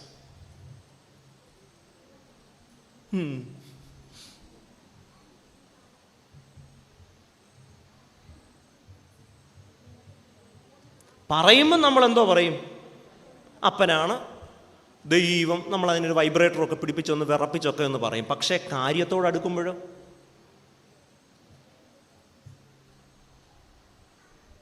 നമുക്കപ്പനേക്കാൾ അപ്പമാണിഷ്ടം. ഉൽപ്പത്തി പുസ്തകത്തിൽ അബ്രഹാമിൻ്റെയും ലോത്തിൻ്റെയും കഥ പറയുന്നുണ്ട്. കാലൊക്കെ നൂർത്ത് വെച്ച കുഞ്ഞേ, അതിന് നിങ്ങൾ താഴെ ഇരിക്കുന്നത് ബുദ്ധിമുട്ടാണ്, എന്നിട്ട് ആ മോളിരിക്കുന്ന പോലെ ഇരുന്നോണം കേട്ടോ. ഊരി എടുത്തോണം പോകാൻ നേരത്ത് കൊണ്ട് കേട്ടോ. എൻ്റെ അങ്ങനെ നാണിക്കൊന്നും വേണ്ട, നമ്മുടെ കാലല്ലേ, കംഫർട്ടബിളായിട്ട് ഇരുന്നോണം കേട്ടോ. മൈക്ക് തട്ടിയിടൽ അത് കേട്ടോ. ഒരു ദിവസം ഇവർ അബ്രഹാമും ലോത്തും കൂടെ ഇവരുടെ പ്രോപ്പർട്ടി ഒന്ന് വീതം വയ്ക്കണം. അപ്പോൾ അവർ രണ്ടുപേരും തീരുമാനിച്ചു. രണ്ടുപേരും രാവിലെ വീട്ടിൽ നിന്ന് പ്രാർത്ഥിച്ചിറങ്ങി. ലോത്തിനോട്, നമ്മുടെ ലോത്തിൻ്റെ കൊച്ചമ്മയുണ്ടല്ലോ, എന്തോ പേര്, മറ്റേ സോൾട്ട് മാംഗോ ട്രീ ആയ, പേരൊന്നുമില്ല. പുള്ളിക്കാരി പറഞ്ഞു, പോന്നൊക്കെ കൊള്ളാം, നിങ്ങൾ എന്ത് ചെയ്യണം, ചേട്ടനാന്നൊന്നും വിചാരിച്ച് കൂടുതൽ സ്നേഹമൊന്നും സ്ട്രോങ് ആയിരിക്കണം. അപ്പോൾ പറഞ്ഞെടി ഞാൻ സ്ട്രോങ്ങാ, അതൊക്കെ ശരിയാ, പക്ഷേ നിങ്ങൾക്ക് ചേട്ടനെ കാണുമ്പോൾ ഇച്ചിരി ഒലിപ്പീര് കൂടുതലാണ്, അതുകൊണ്ട് അത്രയും സ്നേഹമൊന്നും വേണ്ട. ഇല്ലടി, സ്ട്രോങ്. അബ്രഹാമിൻ്റെ വീട്ടിൽ നിന്ന് ഇറങ്ങിയപ്പോൾ സാറ പറഞ്ഞു, നിങ്ങൾക്കൊരു കുഴപ്പമുണ്ട്, നിങ്ങൾക്ക് ഈ അനിയനെ കാണുമ്പം സ്നേഹം കൂടുതലാണ്. അവനാണെങ്കിലോ സൂചി വെക്കുന്നിടത്ത് തൂമ്പ ഇറക്കുന്നവനാണ്, അതുകൊണ്ട് അതുകൊണ്ട് കൂടുതൽ സഹോദര സ്നേഹമൊന്നും വേണ്ട. ഇല്ലടി, സ്ട്രോങ്ങാണ്. രണ്ടുപേരും കൂടി. അപ്പം അബ്രഹാം ലോത്തിനോട് ചോദിച്ചടാ, നിനക്ക് ഏത് ഭാഗം വേണം? ഇവൻ എംകോംകാരനാണ്. ഇവനൊന്ന് മൊത്തത്തിൽ നോക്കിയപ്പം ഇവന് മനസ്സിലായി വെള്ളമുള്ള സ്ഥലമാണ് നല്ലത്. അപ്പോൾ വീട്ടിൽ നിന്നേ ഭാര്യ പറഞ്ഞു കൊടുത്തിരുന്നു, അങ്ങനെ എന്താ നിങ്ങളുടെ ചേട്ടൻ്റെ സ്വഭാവം അനുസരിച്ച് ചോദിക്കും, അന്നേരപ്പം ചേട്ടൻ ഇഷ്ടമുള്ളത് തന്നാൽ മതി എന്നൊന്നും പറയല്ല. അതുകൊണ്ട് ഇവർ നേരത്തെ തന്നെ ഉറപ്പിച്ചു വെച്ചിരുന്നു. നമ്മൾ ഈ പള്ളി പൊതുയോഗത്തിലൊക്കെ സ്ഥാനാർത്ഥിയുടെ പേരൊക്കെ നേരത്തെ നിശ്ചയിച്ചു വരുന്ന പോലെ. ഒരിക്കലൊരു പള്ളി പൊതുയോഗത്തിൽ ഒരു പുള്ളി എഴുന്നേറ്റ് നിൽക്കുകയാണ്. പേരൊക്കെ പറയണമെന്നൊക്കെ വിചാരിച്ച് തലേ ദിവസം ഗ്രൂപ്പൊക്കെ കൂടി പേര് എഴുന്നേറ്റ് നിൽക്കുക, മറന്നുപോയി. സാറേ പേര് പറ. കുറച്ച് നേരം നിന്ന് മറന്നുപോയി. അവസാനം പുള്ളി അങ്ങിരുന്നു. ആ പുള്ളി ഉദ്ദേശിച്ച പുള്ളിക്കൊട്ട് ആകാനും പറ്റിയില്ല. പേര് എന്ന് പറഞ്ഞ പോലെ ഉടനെ പറഞ്ഞോണം. അബ്രഹാം ചോദിച്ചു, ഉടനെ എന്തോ പറഞ്ഞു, എനിക്ക് വെള്ളമുള്ള സ്ഥലം മതി, നീ എടുത്തോടാ, ഇനിയും വല്ലതും വേണോ? വേണ്ട. ശരി, നീ അങ്ങനാണെങ്കിൽ അങ്ങോട്ട് പോക്കോ, ഞാൻ ഇങ്ങോട്ട് പോക്കോളാം. രാത്രി രണ്ടുപേരും വീട്ടിൽ വന്നു. ലോത്ത് ദൂരേന്ന് വരുന്ന കണ്ടപ്പോഴേ അവൻ്റെ ആ സന്തോഷമൊക്കെ കണ്ടപ്പോഴേ മനസ്സിലായി, അച്ചാനെ തേച്ചേച്ച് വരുന്ന വഴിയാണ്. എന്തുകൊണ്ട്? നമ്മൾ വിചാരിച്ച പോലെ തന്നെ നടന്നു. നമ്മുടെ അച്ചാൻ വെറും ഇതാണ്. പുള്ളി എന്നോട് ആദ്യം ചോദിച്ചു, ഞാൻ ആരാം മോൻ, ഞാൻ ആ സ്ഥലം എടുത്തു. അങ്ങനെ കെട്ടിപ്പിടിച്ച് ഉമ്മയൊക്കെ കൊടുത്തിട്ട് വൈകിട്ട് അന്നൊരു മട്ടൻ ബിരിയാണി വെച്ചു. എന്തിൻ്റെ സന്തോഷമാണെന്നറിയാമോ? ചേട്ടനെ വലിപ്പിച്ചതിൻ്റെ പെരുന്നാളാണ്. എന്തിൻ്റെ ബിരിയാണിയാണ്?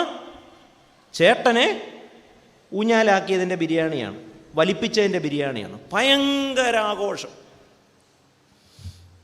മറ്റേ പുള്ളി വൈകിട്ട് വരിക.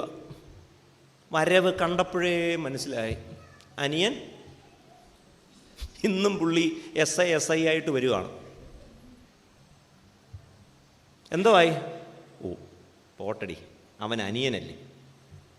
പിന്നെ സാറ എന്തൊക്കെയോ പറഞ്ഞു.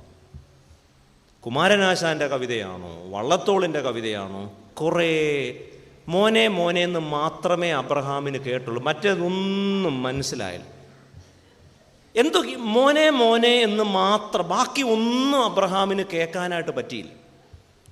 അവസാനം വൈകിട്ട് ഇടി വല്ലതും ഉണ്ടോ? ഉണ്ട്, എന്നെ കൊണ്ടൊന്ന് പറയിപ്പിക്കല്ല്, വന്നിരിക്കുക. കുറേ കേട്ടു. അബ്രഹാമിന് അന്നൊന്നും കിട്ടിയില്ല. കാരണം എന്താ? വലിച്ചേച്ച് വന്നിരിക്കുക. വലിച്ചേച്ച് വന്നവൻ എന്തെങ്കിലും കൊടുക്കണോ? ഒന്നും കൊടുക്കണ്ട. മറ്റേടത്ത് ഭയങ്കര പെരുന്നാളാണ്, കാരണം വലിപ്പിച്ചേച്ച് വന്നിരിക്കുക. അപ്പം രണ്ട് വീട്ടിലും. പക്ഷെ അബ്രഹാമിൻ്റെ മനസ്സിലൊരു വലിയ തൃപ്തിയുണ്ട്. ഞാൻ വിശ്വസിക്കുന്നത് അന്ന് അബ്രഹാമും സുഖമായിട്ടുറങ്ങി, ലോത്തും സുഖമായിട്ടുറങ്ങി. ലോത്ത് ഉറങ്ങിയത് വെട്ടിപ്പിടിച്ചതിൻ്റെ സന്തോഷം കൊണ്ടാണ്. അബ്രഹാം ഉറങ്ങിയത് വിട്ടുകൊടുത്തതിൻ്റെ സന്തോഷം കൊണ്ടാണ്. പഴയൊരു മാരാമൻ്റെ പാട്ടുണ്ട്, കാസറ്റ് ഉള്ള കാലത്തെ പാട്ടാണ്. സമ്പന്നനാം ദൈവം തരുന്നൊരു ഇപ്പം പിന്നെ അങ്ങനത്തെ പാട്ടൊന്നുമില്ല. ഇന്നോ പിടിച്ചേ പോയേ, മധ്യാകാശത്ത് ബിരിയാണി, പെരുന്നാൾ, ഇങ്ങനത്തെ പാട്ടുകളാണ് ഇപ്പോൾ ഉള്ളത്. എന്നാൽ പണ്ടത്തെ പാട്ട് അങ്ങനല്ല. ആ പാട്ട് എൻ്റെ വിചാരം മാർത്തോമാക്കാരൻ്റെ വിശ്വാസ പ്രമാണമാണ്. സമ്പന്നനാം ദൈവം തരുന്നൊരു സമ്പാദ്യം, അതെന്തുവാണ്? മാത്രം. ഇപ്പം അതൊന്നും വേണ്ട. പറന്നിടുമേ, ഞാൻ പറന്നിടുമേ, അവൻ കർത്താവ് വാനിൽ വരും, ഓട്ടോയിൽ വരും, ടെമ്പോയിൽ വരും എന്നൊക്കെ പറഞ്ഞ് ഇങ്ങനത്തെ സൈസാണ്. പക്ഷേ പഴയൊരു പാട്ടുണ്ട്, സമ്പന്നനാം ദൈവം തരുന്നൊരു സമ്പാദ്യം മാത്രം. എവിടെയെങ്കിലും ഈ പാട്ട് പാടി കേട്ടിട്ടുണ്ടോ? കാരണം ദൈവം തരുന്നതല്ലാത്ത സമ്പാദ്യങ്ങൾ നമ്മുടെയൊക്കെ താല്പര്യമാണ്. എന്നാൽ ആ തൽക്കാലത്തേക്ക് ആര് വിജയിച്ചു? ലോത്ത് വിജയിച്ചു. എന്നാൽ അബ്രഹാം തൽക്കാലത്തേക്ക് തോറ്റു. നിലനിൽക്കുന്ന സമ്പാദ്യം അത് ദൈവം തരുന്ന സമ്പാദ്യമാണ്. ലോത്തിനെ സംബന്ധിച്ചിടത്തോളം അപ്പനല്ല, അപ്പമാണ് വലുത്. എന്നാൽ അബ്രഹാമിനെ സംബന്ധിച്ചിടത്തോളം അപ്പമല്ല, അപ്പനാണ് വലുത്. ഇന്ന് നമ്മുടെയൊക്കെ സഹോദര ബന്ധങ്ങളിൽ, കുടുംബ ബന്ധങ്ങളിൽ ഒരു 2 സെൻറ്റ് സ്ഥലത്തിന് വേണ്ടി, ഒരു 5 സെൻറ്റ് സ്ഥലത്തിന് വേണ്ടി, റോഡ് സൈഡിലത്തെ സ്ഥലത്തിന് വേണ്ടി അവനങ്ങ് കൊണ്ടുപോയി തിന്നട്ടെന്നേ.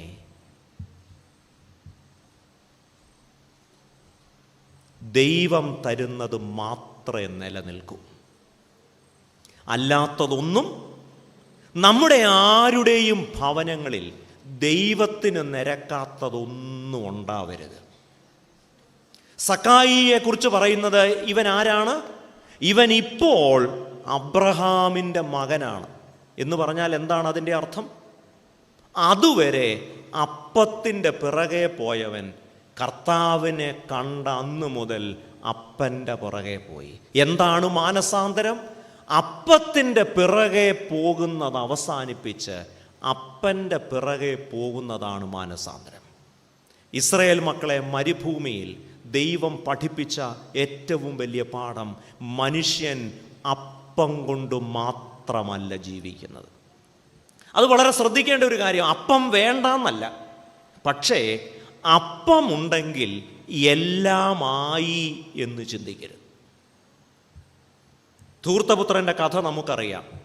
അവൻ അപ്പനെ ഉപേക്ഷിച്ച് അപ്പൻ തന്ന അപ്പവുമായി പോയി.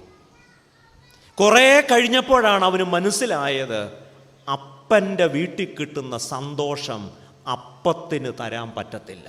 അവൻ അവസാനം പന്നിയെടുക്ക ചെന്നപ്പോഴാണ് മനസ്സിലായത് അപ്പമല്ല, അപ്പനാണ് വലുത്. ഇവിടെ ഇരിക്കുന്നവരിൽ ചിലരെങ്കിലും മണ്ടന്മാർ കാണും. വസ്തു വീതം വെച്ചപ്പോൾ സഹോദരന് ഇച്ചിരി കൂടുതൽ കൊടുത്തു. ഭാര്യ പറയും നിങ്ങളൊരു പൊട്ടേറ്റോ ആണല്ലോ എന്ന് പറയും. കാരണം നിങ്ങളെ കൊണ്ട് എൻ്റെ ദൈവമേ ഇങ്ങനൊരുത്തനെയാണല്ലോ എൻ്റെ. കാരണം എന്താ? അയാൾക്ക് കൂടപ്പുറപ്പിനെ കാണുമ്പോൾ മനസ്സലിയും. പക്ഷേ ഒന്നോർത്തോണം, സാറേഫാത്തിലെ വിധവയോട് പറഞ്ഞതുപോലെയാ, നിന്റെ കലത്തിലെ മാവും കുറയത്തില്ല, ഭരണിയിലെ എണ്ണയും കുറത്ത്. സഹോദരന് വിട്ടുകൊടുക്കുന്നത് ഒരു ബലഹീനതയല്ല. ഇന്ന് നമ്മുടെയൊക്കെ കുടുംബങ്ങളിൽ ഇതൊരു വലിയ പ്രശ്നമാണ്. ഈ കൂട്ടത്തിൽ ബുദ്ധിമാന്മാരും കാണും. സഹോദരനെ കളിപ്പിച്ച് നേടിയല്ലോ, ഞാനൊരു മിടുക്കനാണെന്ന് തോന്നുന്നെങ്കിൽ ആ മിടുക്ക് ദൈവത്തിന് ഇഷ്ടമുള്ള മിടുക്കല്ല. അപ്പമല്ല, അപ്പനാണ് വലുത്. ഞാൻ ഈ കഴിഞ്ഞ കുറേ കാലത്തിന് മുമ്പ് തെക്കൻ തിരുവിതാംകൂറിൽ ഒരു CSI കൺവെൻഷന് പ്രസംഗിക്കാൻ പോയി. പ്രസംഗം കഴിഞ്ഞ് എന്നെ റെയിൽവേ സ്റ്റേഷനിൽ വിട്ടത് ഒരു ചെറുപ്പക്കാരനാണ്. ഞാൻ അവനോട് വർത്തമാനമൊക്കെ പറഞ്ഞു. ഏതാണ്ട് ഒരു മണിക്കൂറുണ്ട് റെയിൽവേ സ്റ്റേഷനിൽ ചെല്ലാൻ. ഞാൻ ചോദിച്ചു ജോലി എന്തെങ്കിലും ഉണ്ടോ? ഉണ്ടായിരുന്നു വെച്ചാൽ ജോലിയൊക്കെ വേണ്ടാന്ന് വെച്ചു. ഞാൻ ചോദിച്ചു അതെന്തോ പറ്റി? ഇന്നത്തെ കാലത്ത് ജോലി ആളുകൾ കളയത്തില്ലല്ലോ. അപ്പോൾ അവൻ പറഞ്ഞു വെച്ചാൽ ഞാനൊരു ലോറി ഡ്രൈവറായിട്ട് കുറേ കാലം ജോലി ചെയ്തു. ഞാൻ ചോദിച്ചു പിന്നെന്താ അത് കളഞ്ഞ്? അതച്ചാ ഈ കള്ള മണൽ കടത്തുന്ന പണിയാണ്, നമുക്ക് പറ്റിയതല്ലച്ചാ, അത് വേണ്ട. ഞാൻ ചോദിച്ചു എത്ര നാളായി? 4-5 മാസമായി, ജോലിയൊന്നുമില്ല, വരുമാനമില്ല, നമുക്ക് വേണ്ടച്ച. എനിക്ക് വലിയ സന്തോഷം തോന്നി. ഒരു ചെറുപ്പക്കാരൻ പറയുക എനിക്ക് അപ്പൻ മതി, അപ്പം വേണ്ട. ഇന്ന് എത്ര ചെറുപ്പക്കാർക്ക് അങ്ങനെ ആരെങ്കിലും പറഞ്ഞാൽ നമ്മൾ അവരെ ആരാക്കും? ഏതെങ്കിലും ഒരു ചെറുപ്പക്കാരൻ സ്ത്രീധനമില്ലാതെ കല്യാണം കഴിച്ചാൽ, കല്യാണം കഴിക്കണമെന്ന് തീരുമാനിച്ചാൽ, വീട്ടിൽ പറഞ്ഞാൽ നമ്മൾ എന്തോ പറയും? അവനാരാ? നമ്മൾ ഓർക്കേണ്ടത് അപ്പത്തേക്കാൾ വലിയതാണ് അപ്പൻ. അതുകൊണ്ട് ദൈവം പറയുകയാണ് ഇസ്രായേൽ മക്കളോട്, ഞാൻ ഈ 40 കൊല്ലം നിങ്ങളെ പഠിപ്പിക്കാൻ ശ്രമിച്ചൊരു വലിയ കാര്യം, മനുഷ്യൻ അപ്പം കൊണ്ട് മാത്രമല്ല മാത്രമല്ല ജീവിക്കുന്നത്. എനിക്കൊരു ഉപദേശി അറിയാം. ഉപദേശി ഒരു ഭദ്രാസനത്തിൻ്റെ സുവിശേഷകനാണ്. അപ്പോൾ ഈ ഉപദേശി ഒരിക്കൽ, ഞാൻ ഇടയ്ക്ക് വീട്ടിലൊക്കെ ചെല്ലുമ്പം ഈ അബ്രഹാം ദൂതന്മാരെ സൽക്കരിക്കുന്നത് പോലെയാണ് ഈ ഉപദേശി സൽക്കരിക്കുന്നത്. വരുന്നവരെ എല്ലാം അങ്ങ് ഭക്ഷണം കൊടുത്തും സ്നേഹം കൊണ്ടും ഒക്കെ അങ്ങ് സൽക്കരിക്കും. വളരെ കുറച്ച് ശമ്പളമേ ഉള്ളൂ. അപ്പം ഞാൻ ഒരിക്കലും ഉപദേശിയോട് പറഞ്ഞു, എൻ്റെ ഉപദേശി, ഇങ്ങനെയൊക്കെ സൽക്കരിക്കാൻ പോയാൽ 3 പെൺകുട്ടികളല്ലേ, കാര്യങ്ങളൊക്കെ എങ്ങനെ നടത്തും? അതുകൊണ്ട് പൈസയൊക്കെ ശ്രദ്ധിച്ചു വേണം, ഇങ്ങനെ ആവശ്യമില്ലാതെ ആരെയും സൽക്കരിക്കരുത്. അപ്പോൾ ഉപദേശി എന്നോട് പറഞ്ഞു, അച്ഛാ, ദൈവം നടത്തും. ഞങ്ങൾ സെമിനാരി പഠിക്കാത്ത ഒരു പാഠമാണ് ആരെന്നോട് പറഞ്ഞ്, സെറാംപൂർ സിലബസിൽ അതില്ല. നിങ്ങളുടെ കോളേജിലുണ്ടായിരുന്നു? ദൈവം നടത്തും എന്നൊരു സാധനം സെമിനാരിയിലില്ല. പക്ഷെ ഉപദേശി പഠിച്ചിട്ടുണ്ട്. ഞാൻ പല പ്രാവശ്യം ഉപദേശിയെ നന്നാക്കാൻ നോക്കി. പക്ഷേ ഉപദേശി അപ്പോഴെല്ലാം എന്നോട് പറയുന്നുണ്ട്, ദൈവം നടത്തും. കുറേ കാലമൊക്കെ കഴിഞ്ഞു. ഞാൻ മറ്റൊരു രാജ്യത്ത് ജീവിക്കുമ്പോൾ ഒരു ദിവസം വാട്സാപ്പിൽ ഉപദേശിയുടെ ഫോൺ കോൾ. ഞാൻ ചോദിച്ചു, എന്താണ്? ഇപ്പോൾ പറഞ്ഞു, ഇന്നതുപോലെ മൂത്ത മോള് പ്രീ ഡിഗ്രിയൊക്കെ കഴിഞ്ഞ് അവൾക്ക് BSc മാത്സിന് പോകാനാണ് ഇഷ്ടം. അധികം മാർക്കൊന്നുമില്ല. ആലുവ UC കോളേജിൽ ഒരു മാനേജ്മെൻറ്റ് കോട്ടായിലെങ്ങാനും. ഇപ്പം ഞാൻ ഉപദേശിച്ച് പറഞ്ഞു, എൻ്റെ ഉപദേശി കൊള്ളാവുന്ന പള്ളിക്കൂടത്തിലൊന്നും പഠിച്ച ആളല്ല ഞാൻ. എനിക്ക് അതിന് പകരം ജാട മാത്രമേ ഉള്ളൂ, എഡ്യൂക്കേഷൻ വളരെ കുറവാണ്. നല്ല കോളേജിലൊന്നും പള്ളിക്കൂടത്തിലൊന്നും ഞാൻ പഠിച്ചല്ല. അച്ഛാ, എങ്ങനെയെങ്കിലും. ഞാൻ പറഞ്ഞു, നടക്കത്തില്ല സഹോദരൻ. അപ്പോൾ ഈ UC കോളേജ് എന്ന് 3-4 വട്ടം പറഞ്ഞു. അവസാനം ഈ പുള്ളിക്കാരൻ സങ്കടപ്പെട്ട് ഫോൺ വെച്ചു. അപ്പോൾ വീട്ടുകാരൻ ചോദിച്ചു, എന്തോ അച്ഛാ UC കോളേജിൻ്റെ കാര്യം പറഞ്ഞു? അപ്പം ഞാൻ കാര്യങ്ങളൊക്കെ പറഞ്ഞു. അച്ഛനാ ഫോൺ നമ്പർ ഇങ്ങോട്ടതാ. ഞാൻ ചോദിച്ചു, എന്തോ കാര്യം? നമുക്ക് ആ കൊച്ചിനെ എൻജിനീയറിങ്ങിന് വിടാം. ഞാൻ പറഞ്ഞു, ഫസ്റ്റ് BScക്ക് വിടാൻ കാശില്ല. ഞാൻ അച്ഛനോട് കാശ് ചോദിച്ചു, നമ്പർ കൊടുത്തു. അപ്പോൾ അവർ ഈ ദശാംശം മാറ്റിവെച്ച് കുട്ടികളെ പഠിപ്പിക്കുന്ന കുറച്ച് സുഹൃത്തുക്കളുണ്ട്. മൂത്തവൾ എൻജിനീയറിങ്ങിന് പഠിച്ചു. അവൾ ഇന്ന് മറ്റൊരു രാജ്യത്ത് സന്തോഷമായിട്ട് ജീവിക്കുന്നു. രണ്ടാമത്തവളും മൂന്നാമത്തവളും എല്ലാം ഇന്ന് ലോകത്തിലെ 2-3 രാജ്യങ്ങളിലായിട്ട് അവർ ജീവിക്കുക. ഉപദേശി അന്ന് എന്നോടൊരു കാര്യം പറഞ്ഞു, ദൈവം നടത്തും. ദൈവം നടത്തും എന്ന് പറഞ്ഞാൽ അത് നടത്തിയിരിക്കും. പക്ഷേ അഭ്യാസമുള്ളവരെ കൊണ്ട് ദൈവത്തിന് നൽകും. കുരുട്ട് ബുദ്ധിയും അഭ്യാസവും നമ്മുടെ കയ്യിലിരിക്കുന്നത് കൊണ്ടാണ് ദൈവം ആരാണെന്ന് നമുക്കറിയാൻ കഴിയാത്തത്. വേദപുസ്തകത്തിൽ ഏറ്റവും എനിക്ക് ഇഷ്ടപ്പെട്ട ഒരു വാക്യമുണ്ട്, യഹോവ നല്ലവനെന്ന്. അത് ഗൂഗിളിൽ വായിച്ചാൽ കിട്ടത്തില്ല. അത് you taste and see that the Lord is good. ജീവിതത്തിൽ അപ്പനാണ് വലുതെന്ന് രുചിച്ചറിഞ്ഞ എത്ര പേരുണ്ട് ഈ കൂട്ടത്തിൽ? ഇതൊരു ചെറിയ കാര്യമല്ല കേട്ടോ, അനുഭവിച്ചെങ്കിലേ ഇത് മനസ്സിലാവത്തുള്ളൂ. ഇന്ന് നമുക്ക്, ഞങ്ങൾ അച്ഛന്മാരുൾപ്പെടെയുള്ളവർക്ക് നഷ്ടപ്പെട്ടു പോയിരിക്കുന്ന ഒരു വലിയ കാര്യമാണിത്. നഷ്ടപ്പെട്ടു എന്നല്ല, അല്ലെങ്കിൽ നഷ്ടപ്പെട്ടുകൊണ്ടിരിക്കുന്ന ഒരു കാര്യം. അപ്പത്തേക്കാൾ വലുത് അപ്പനാണ് എന്ന് മറന്നു പോകരുത്. ഇത് മറന്നു പോകുന്നത് കൊണ്ടാണ് അപ്പപ്പ കാണുന്നവനെ അപ്പ എന്ന് വിളിക്കുന്നത്. ഞങ്ങളുടെ നാട്ടിലൊരു പറച്ചുണ്ട്, അപ്പപ്പ കാണുന്നവനെ. അതുകൊണ്ട് കാര്യം നടക്കാൻ വേണ്ടി കാണുന്നവനെ കയറി അപ്പ എന്ന് വിളിക്കരുത്. അപ്പം കിട്ടും എന്ന് വിചാരിച്ച്. അപ്പം തരുന്നവർ പലര് കാണും, പക്ഷേ അപ്പനൊന്നേ ഉള്ളൂ. ഇത് അബ്രഹാമിൻ്റെ ജീവിതത്തിലൂടെ നമ്മൾ പഠിച്ചതാണ്. അപ്പമാണ് വലുത് എന്നൊരിക്കലും. യേശുക്രിസ്തുവിന് പരീക്ഷ ഉണ്ടായ സമയത്തും സാത്താൻ വന്ന് മുമ്പിൽ നല്ല വെള്ളയപ്പം പോലുള്ള കല്ല് കിടക്കുക. അപ്പം യേശുവിനോട് സാത്താൻ പറയാ, ഈ കല്ലൊക്കെ ഒന്ന് അപ്പമായിരുന്നെങ്കിൽ, എന്ത് രസം. കർത്താവ് ഉടനെ പറയുക, കർത്താവിന് വിശന്നു, idea is good but an idea can change your. കർത്താവിനോടനെ സ്പാർക്കായി. കർത്താവ് എന്തോ പറഞ്ഞു? സംഭവം കൊള്ളാം, പക്ഷേ മനുഷ്യൻ അപ്പം കൊണ്ട് മാത്രമല്ല. ഇത് നമ്മൾ പഠിക്കണം. കൈക്കൂലിയും അഴിമതിയും ആരെ കളിപ്പിച്ചും പണമുണ്ടാക്കണം എന്ന് ചിന്തിക്കുന്ന ഒരു ലോകത്ത് അപ്പമല്ല, അപ്പനാണ് വലുത്. ഈ ബോധ്യമില്ലാതെ തൻ്റെ ജനം വാഗ്ദത്ത നാട്ടിൽ പ്രവേശിക്കരുതെന്ന് ദൈവം ആഗ്രഹിക്കുന്നുണ്ട്. കാരണം അല്ല എങ്കിൽ അവർ കനാൻ നാട്ടിൽ ചെന്ന് കാണുന്നവരെയൊക്കെ ആരെന്ന് വിളിക്കും? അവർ ബാൽദേവനെ കാണുമ്പോഴും അശേരാ ദേവതയെ കാണുമ്പോഴും എല്ലാവരെയും കയറി ആരെന്ന് വിളിക്കും? അപ്പാന്ന് വിളിക്കും. അങ്ങനെയല്ല, മിസ്രയീമിൽ നിന്ന് അവരെ വിടുവിച്ച ദൈവം ആരെന്നറിഞ്ഞിട്ട് വേണം അവരെവിടെ കയറാൻ? അവർ വാഗ്ദത്ത നാട്ടിൽ പ്രവേശിക്കാൻ. മനുഷ്യൻ അപ്പം കൊണ്ട് മാത്രമല്ല ജീവിക്കുന്നു. നാലാമത് ഒരു കാര്യം കൂടെ പറഞ്ഞ അവസാനം, അഞ്ചാമത്, അതിൻ്റെ 5-ാമത്തെ വാക്യം, മനുഷ്യൻ തൻ്റെ മകനെ ശിക്ഷിച്ചു വളർത്തുന്നത് പോലെ നിന്റെ ദൈവമായ യഹോവ നിന്നെ ശിക്ഷിച്ച് വളർത്തും. ഈ ശിക്ഷണം ഇത് തമ്മിലുള്ള വ്യത്യാസം എന്താ? രണ്ടിൻ്റെ അകത്തും ഇച്ഛായുണ്ട്. ശിക്ഷയ്ക്കകത്തും ഇച്ഛായുണ്ട്, ശിക്ഷണത്തിനകത്ത്. അതൊന്ന് പറയാമോ ആ വാക്ക്, മറ്റ് ബുദ്ധിമുട്ടുകളൊന്നും ഇല്ലാതെ? ശിക്ഷണം.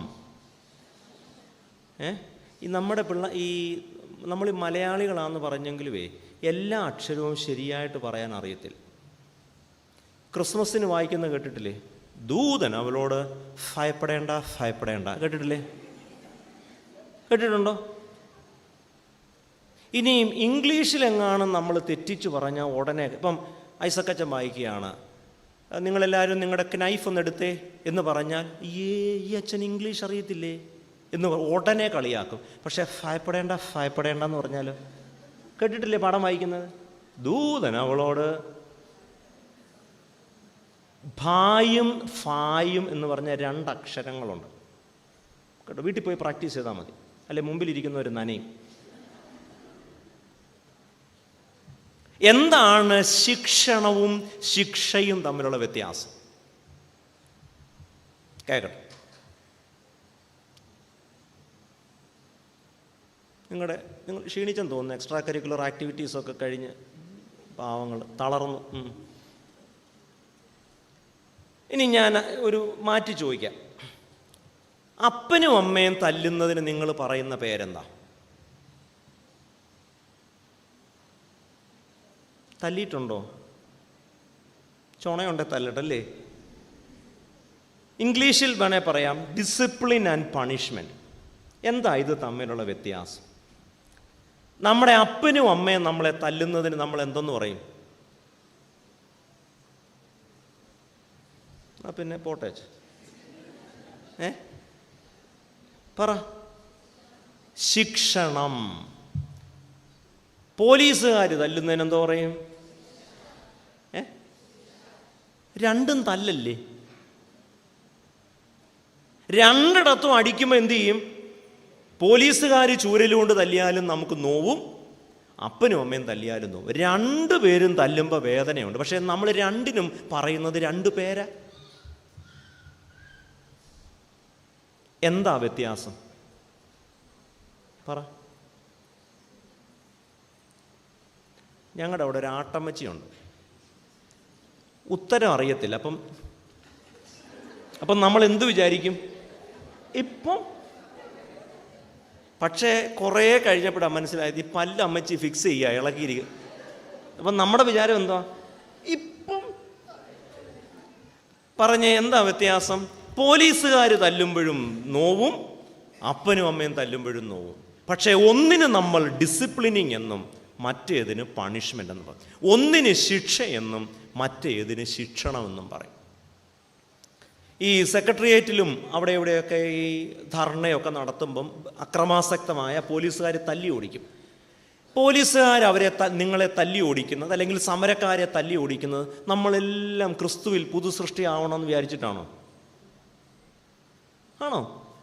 നമ്മൾ നന്നാവണം, ഇവൻ മാനസാന്തരപ്പെട്ട് കൊള്ളാവുന്ന പൗരനായി ജീവിക്കണം എന്ന് വിചാരിച്ചിട്ടാണോ പോലീസുകാർ നമ്മളെ തല്ലുന്നത്? പക്ഷെ അപ്പനും അമ്മയും തല്ലുമ്പോഴോ? കാരണം രണ്ടുപേരും തല്ലും, രണ്ടുപേര് തല്ലുമ്പോഴും വേദനിക്കും. പക്ഷേ രണ്ടുപേരുടെയും തല്ലിൻ്റെ ഉദ്ദേശ്യം വേറെ വേറെയാണ്. പോലീസുകാർ തല്ലുന്നത് അവിടെ നിൽക്കുന്ന ആൾക്കൂട്ടത്തെ ഡിസ്മിസ് ചെയ്യാനാണ്, പിരിച്ചുവിടാൻ വേണ്ടിയാണ്. പക്ഷെ അപ്പനും അമ്മയും തല്ലുന്നത് നമ്മൾ ആരാവാൻ വേണ്ടിയാ? നമ്മൾ കുറെ കൂടെ നന്നാവാൻ വേണ്ടി. അപ്പോൾ നന്നാവണം എന്ന ലക്ഷ്യത്തോടു കൂടെ ഉണ്ടാകുന്ന വേദനയ്ക്ക് നമ്മൾ പറയുന്ന പേരാണ് ശിക്ഷണം. അപ്പോൾ ദൈവം നമ്മളെ, അതുകൊണ്ടാണ് വേദപുസ്തകത്തിൽ പറയുന്നത്, ദൈവം നമ്മളെ ശിക്ഷിക്കുന്നില്ല, ശിക്ഷിച്ചു വളർത്തുകയാണ്. അവിടെ പറഞ്ഞിരിക്കുന്നത് എങ്ങനെയാണ്? ഒരു മനുഷ്യൻ തൻ്റെ മകനെ എങ്ങനെയാണോ ശിക്ഷിച്ചു വളർത്തുന്നത് അതുപോലെയാണ് ആര്? ദൈവം. ഞാൻ സ്കൂളിൽ പഠിക്കുന്ന സമയത്ത് ഞങ്ങളുടെ വീട്ടിൽ മിക്കവാറും രാവിലെ വട്ടയപ്പമാണ്. മനസ്സിലായി? വട്ടയപ്പം എന്ന് പറഞ്ഞാൽ അറിയാമല്ലോ. അത് ഒരു പാത്രത്തിൻ്റെ അകത്തോട്ട് ഇതങ്ങ് ഒഴിക്കും, ആവിക്ക് വെച്ച് അങ്ങ് പുഴുങ്ങും. പുഴുങ്ങിയിട്ട് അത് വിറക് കീറുന്ന പോലെ 5-6 എണ്ണമായിട്ട് കീറി അവിടെ വെക്കും. മിക്കവാറും വട്ടയപ്പമാണ് ഞങ്ങളുടെ വീട്ടിൽ.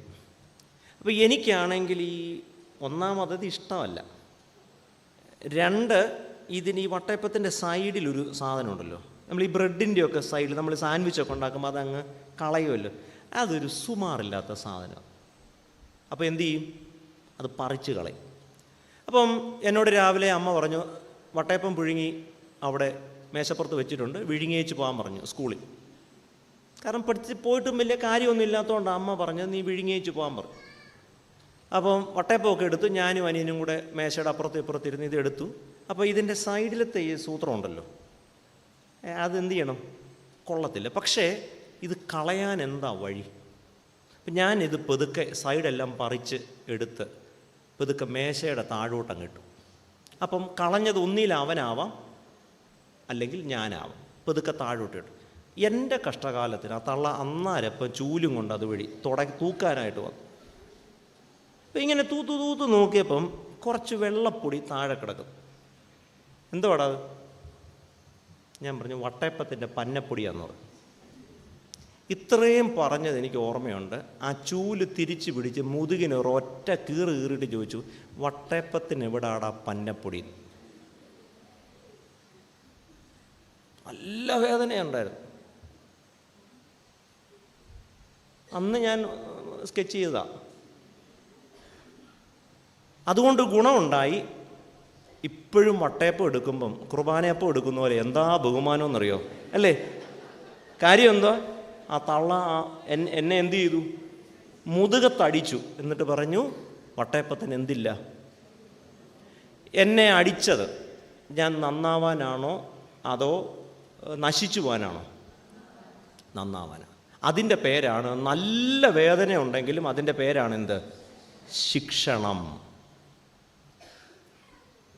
ഒരു കഥയോടെ പറയാം. ഇത് കഴിയുമ്പോൾ തന്നെ നിങ്ങൾക്ക് മനസ്സിലാകും ഞാനൊരു പോക്ക് കേസാണെന്നല്ലേ. എൻ്റെ അപ്പൻ പട്ടാളത്തിലായിരുന്നു. അപ്പോൾ രാജസ്ഥാനിൽ അന്ന് എൻ്റെ ഉദയ്പൂരിൽ എൻ്റെ ഫാദറുള്ള സമയത്ത്, അപ്പം 2 മാസത്തെ അവധിക്ക് ഞാൻ അവിടെ ചെന്നു. 3-ാം ക്ലാസ്സിലോ 2-ാം ക്ലാസ്സിലോ മറ്റോ പഠിക്കുന്ന സമയം. അപ്പോൾ വൈകുന്നേരത്ത് പതുക്കെ പുറത്തൊക്കെ ഒന്ന് ഇറങ്ങി എന്തൊക്കെയാണ് നടക്കുന്നതെന്നൊക്കെ ഒന്ന് കാണാമെന്ന് വിചാരിച്ചു. അപ്പം ഞങ്ങളുടെ ഈ മിലിറ്ററി ക്വാർട്ടേഴ്സിനോട് ചേർന്ന് കുറച്ച് ഇങ്ങനെ എന്തൊക്കെയോ സാധനങ്ങൾ, ഇങ്ങനെ ചെറിയ ഇത്രയും വലിപ്പത്തിലൊക്കെയുള്ള സാധനം എന്തോ പണിത് വെച്ചിട്ടുണ്ട്. ഇത്രയും ഹൈറ്റൊക്കെ ഉള്ളൂ. അത് വെള്ള പെയിൻ്റൊക്കെ അടിച്ച് വെച്ചിരിക്കുകയാണ്. ഇതിൻ്റെ പുറത്തെല്ലാം 10 പൈസയും, അന്ന് 5 പൈസയ്ക്കും 10 പൈസയ്ക്കും ഒക്കെ നല്ല വിലയുള്ള, ഇതിൻ്റെ പുറത്തെല്ലാം 5 പൈസയും 10 പൈസയൊക്കെ ഇരിക്കുന്നു. അപ്പം ഞാൻ ഇതുവഴി പോയപ്പോൾ നോക്കിയപ്പം പല ഈ സൂത്രങ്ങളുടെ മുകളിലും 5 പൈസയും 10 പൈസയൊക്കെ ഇരിക്കും. അപ്പം ഞാൻ ഒരു നിഷ്കളങ്കതയിൽ വിചാരിച്ചു, ഈ പൈസ ഇവിടെ വെയിൽ കൊണ്ട് കളയണ്ടെന്ന്, പൈസയല്ലേ. ഞാനതെന്ത് ചെയ്തു, അവിടെയുള്ള 5 പൈസയും 10 പൈസയും എല്ലാം പെറുക്കി എൻ്റെ 2 നിക്കറിൻ്റെ പോക്കറ്റിലും നിറച്ചു. എനിക്കപ്പോഴും ഒരു കുറ്റബോധമോ പാപബോധമോ ഇല്ല. ഞാനൊരു പുണ്യപ്രവൃത്തി ചെയ്തതായിട്ടാണ്. കാരണം ഈ നാണയം അവിടെ കിടന്ന് വെയിൽ കൊണ്ടുപോകുന്നത് നഷ്ടം, എല്ലാം പെറുക്കി പോകാൻ. അപ്പം ഞാൻ വീട്ടിലോട്ട് കയറിയപ്പോൾ നമ്മുടെ മണിച്ചിത്രത്താഴിലെ ഗംഗ നടക്കുന്ന പോലെ ജിൽ ജിൽ എന്നൊരു, അപ്പം എൻ്റെ അമ്മ മീൻ വെട്ടിക്കൊണ്ടിരിക്കുക. നീയോ? എൻ്റെ പോക്കറ്റ് എന്തോ? ഞാൻ പറഞ്ഞു ഒന്നുമില്ല. ആ പോക്കറ്റ് കിടക്കുന്നത് ഇങ്ങോട്ട് എടുത്തു. ഇതെന്തുവാ? ഞാൻ പറഞ്ഞു അവിടെ കുറേ പൈസ ഇങ്ങനെ വെയിൽ കൊണ്ട് അവിടെ കിടക്കുന്നു. ഇപ്പം 2ാം ക്ലാസ്സിലൊക്കെ ഈ തള്ള ഉടനെ ആ പിച്ചാത്തി പിടിച്ച് ഒരൊറ്റ കീച്ചാണ് എൻ്റെ കാലിൻ്റെ ഇവിടോട്ട്.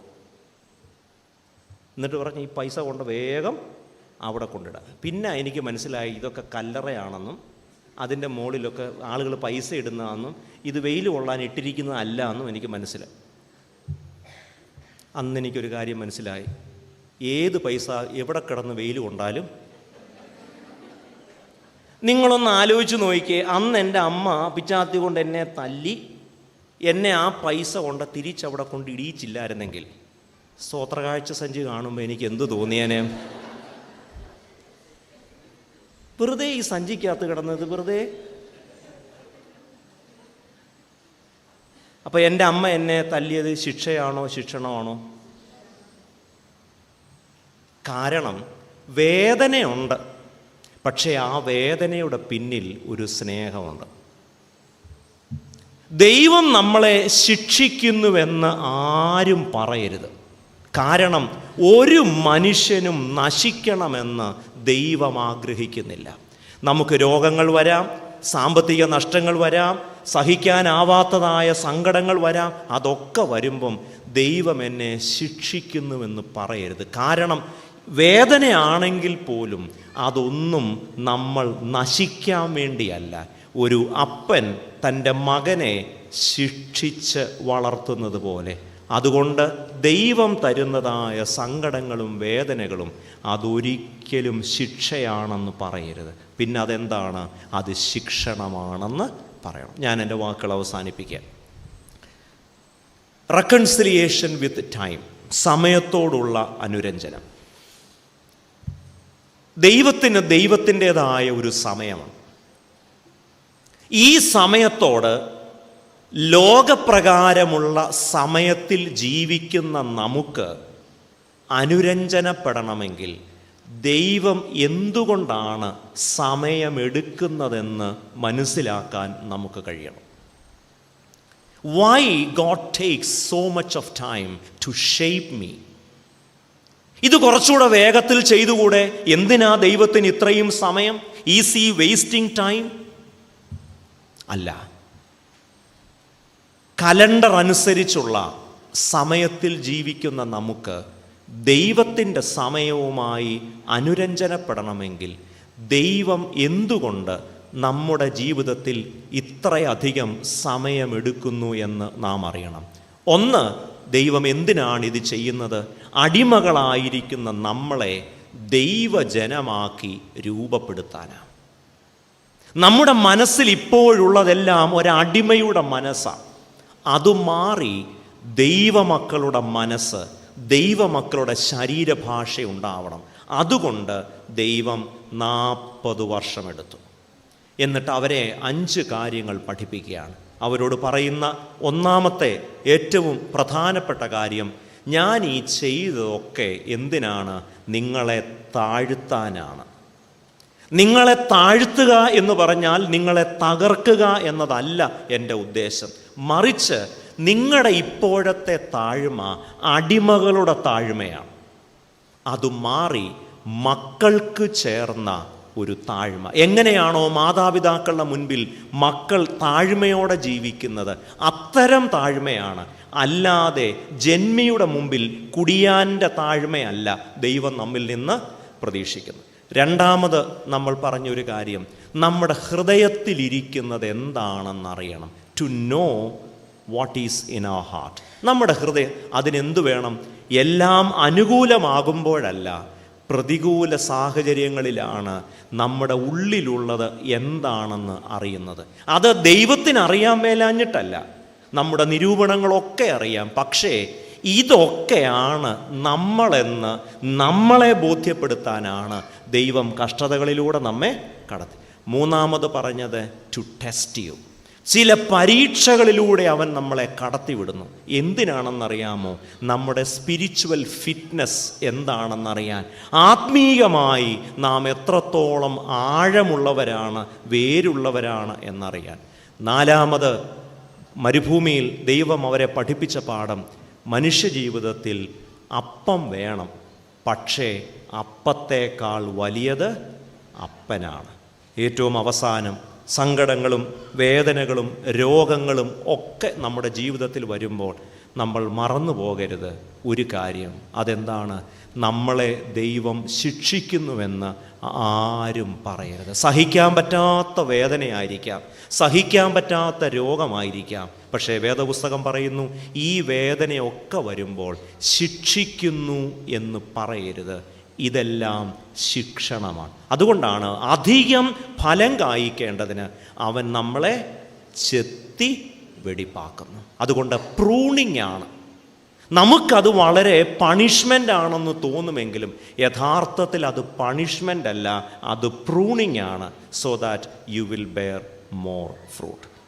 നമ്മൾ ഒറ്റ വിഷയമാണ് ഈ ഇന്നലെയും ഇന്നുമായി പറയാൻ ശ്രമിച്ചത്. നമ്മുടെ എല്ലാവരുടെയും പരാതി, നമ്മുടെ എല്ലാവരുടെയും പരിഭവം എന്ന് പറയുന്നത്, ദൈവം എന്താ എൻ്റെ ജീവിതത്തിൽ പ്രവർത്തിക്കാത്തേ? കഴിവില്ലാഞ്ഞിട്ടാണോ?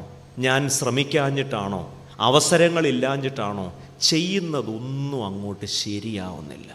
ജോലിക്ക് അപേക്ഷിക്കുന്നു, ബിസിനസ് ചെയ്യാൻ ശ്രമിക്കുന്നു, ചെയ്യുന്നതൊന്നും ശരിയാവും, വല്ലാതെ താമസിക്കുന്നല്ലോ. ഇതിനേക്കാൾ എത്രയോ വേഗത്തിൽ എനിക്ക് പല കാര്യങ്ങളും നേടാൻ കഴിയും. എന്താ ഇത്രയും താമസം? ഒറ്റ കാര്യമേ ഉള്ളൂ, നമ്മുടെ സമയത്തല്ല ദൈവം പ്രവർത്തിക്കുന്നത്. ദൈവത്തിന് ദൈവത്തിൻ്റേതായ ഒരു സമയമുണ്ട്. ദൈവത്തിൻ്റെ സമയമെന്നത് ദൈവത്തിന് നമ്മളെക്കുറിച്ചുള്ള ലക്ഷ്യമെന്താണ് എന്നനുസരിച്ചാണ്. അതുകൊണ്ടാണ് സെഖരിയാവിനും എലിസബത്തിനും വാർദ്ധക്യത്തിൽ ഒരു മകനെ പ്രസവിച്ചത്. വളരെ വൈകി, പക്ഷേ അവർക്ക് ചെറുപ്പത്തിൽ ഒരു മകനെ വേണം. പക്ഷെ ദൈവത്തിന് അവരെക്കുറിച്ചുള്ള ലക്ഷ്യമെന്നത് അവർക്ക് ജനിക്കുന്ന മകൻ എപ്പോഴെങ്കിലും ജനിക്കേണ്ടവനല്ല, അവർക്ക് ജനിക്കേണ്ട മകൻ മശിഹായിക്ക് വഴിയൊരുക്കുന്നവനായിരിക്കണം. യേശുവിന് മുൻഗാമിയായിട്ടായിരിക്കണം സെഖരിയാവിൻ്റെയും എലിസബത്തിൻ്റെയും മകൻ പിറക്കേണ്ടത്. അതുകൊണ്ട് ജോലി കിട്ടാൻ താമസിക്കുമ്പോൾ, മക്കൾ ലഭിക്കാൻ താമസിക്കുമ്പോൾ, പ്രമോഷൻ ലഭിക്കാൻ വൈകുമ്പോൾ, കല്യാണം നടക്കാതെ വരുമ്പോൾ, ലോണ് ശരിയാകാതെ വരുമ്പോൾ ഒക്കെ നമ്മൾ ചോദിക്കും, എന്താ ദൈവം താമസിക്കുന്നത്?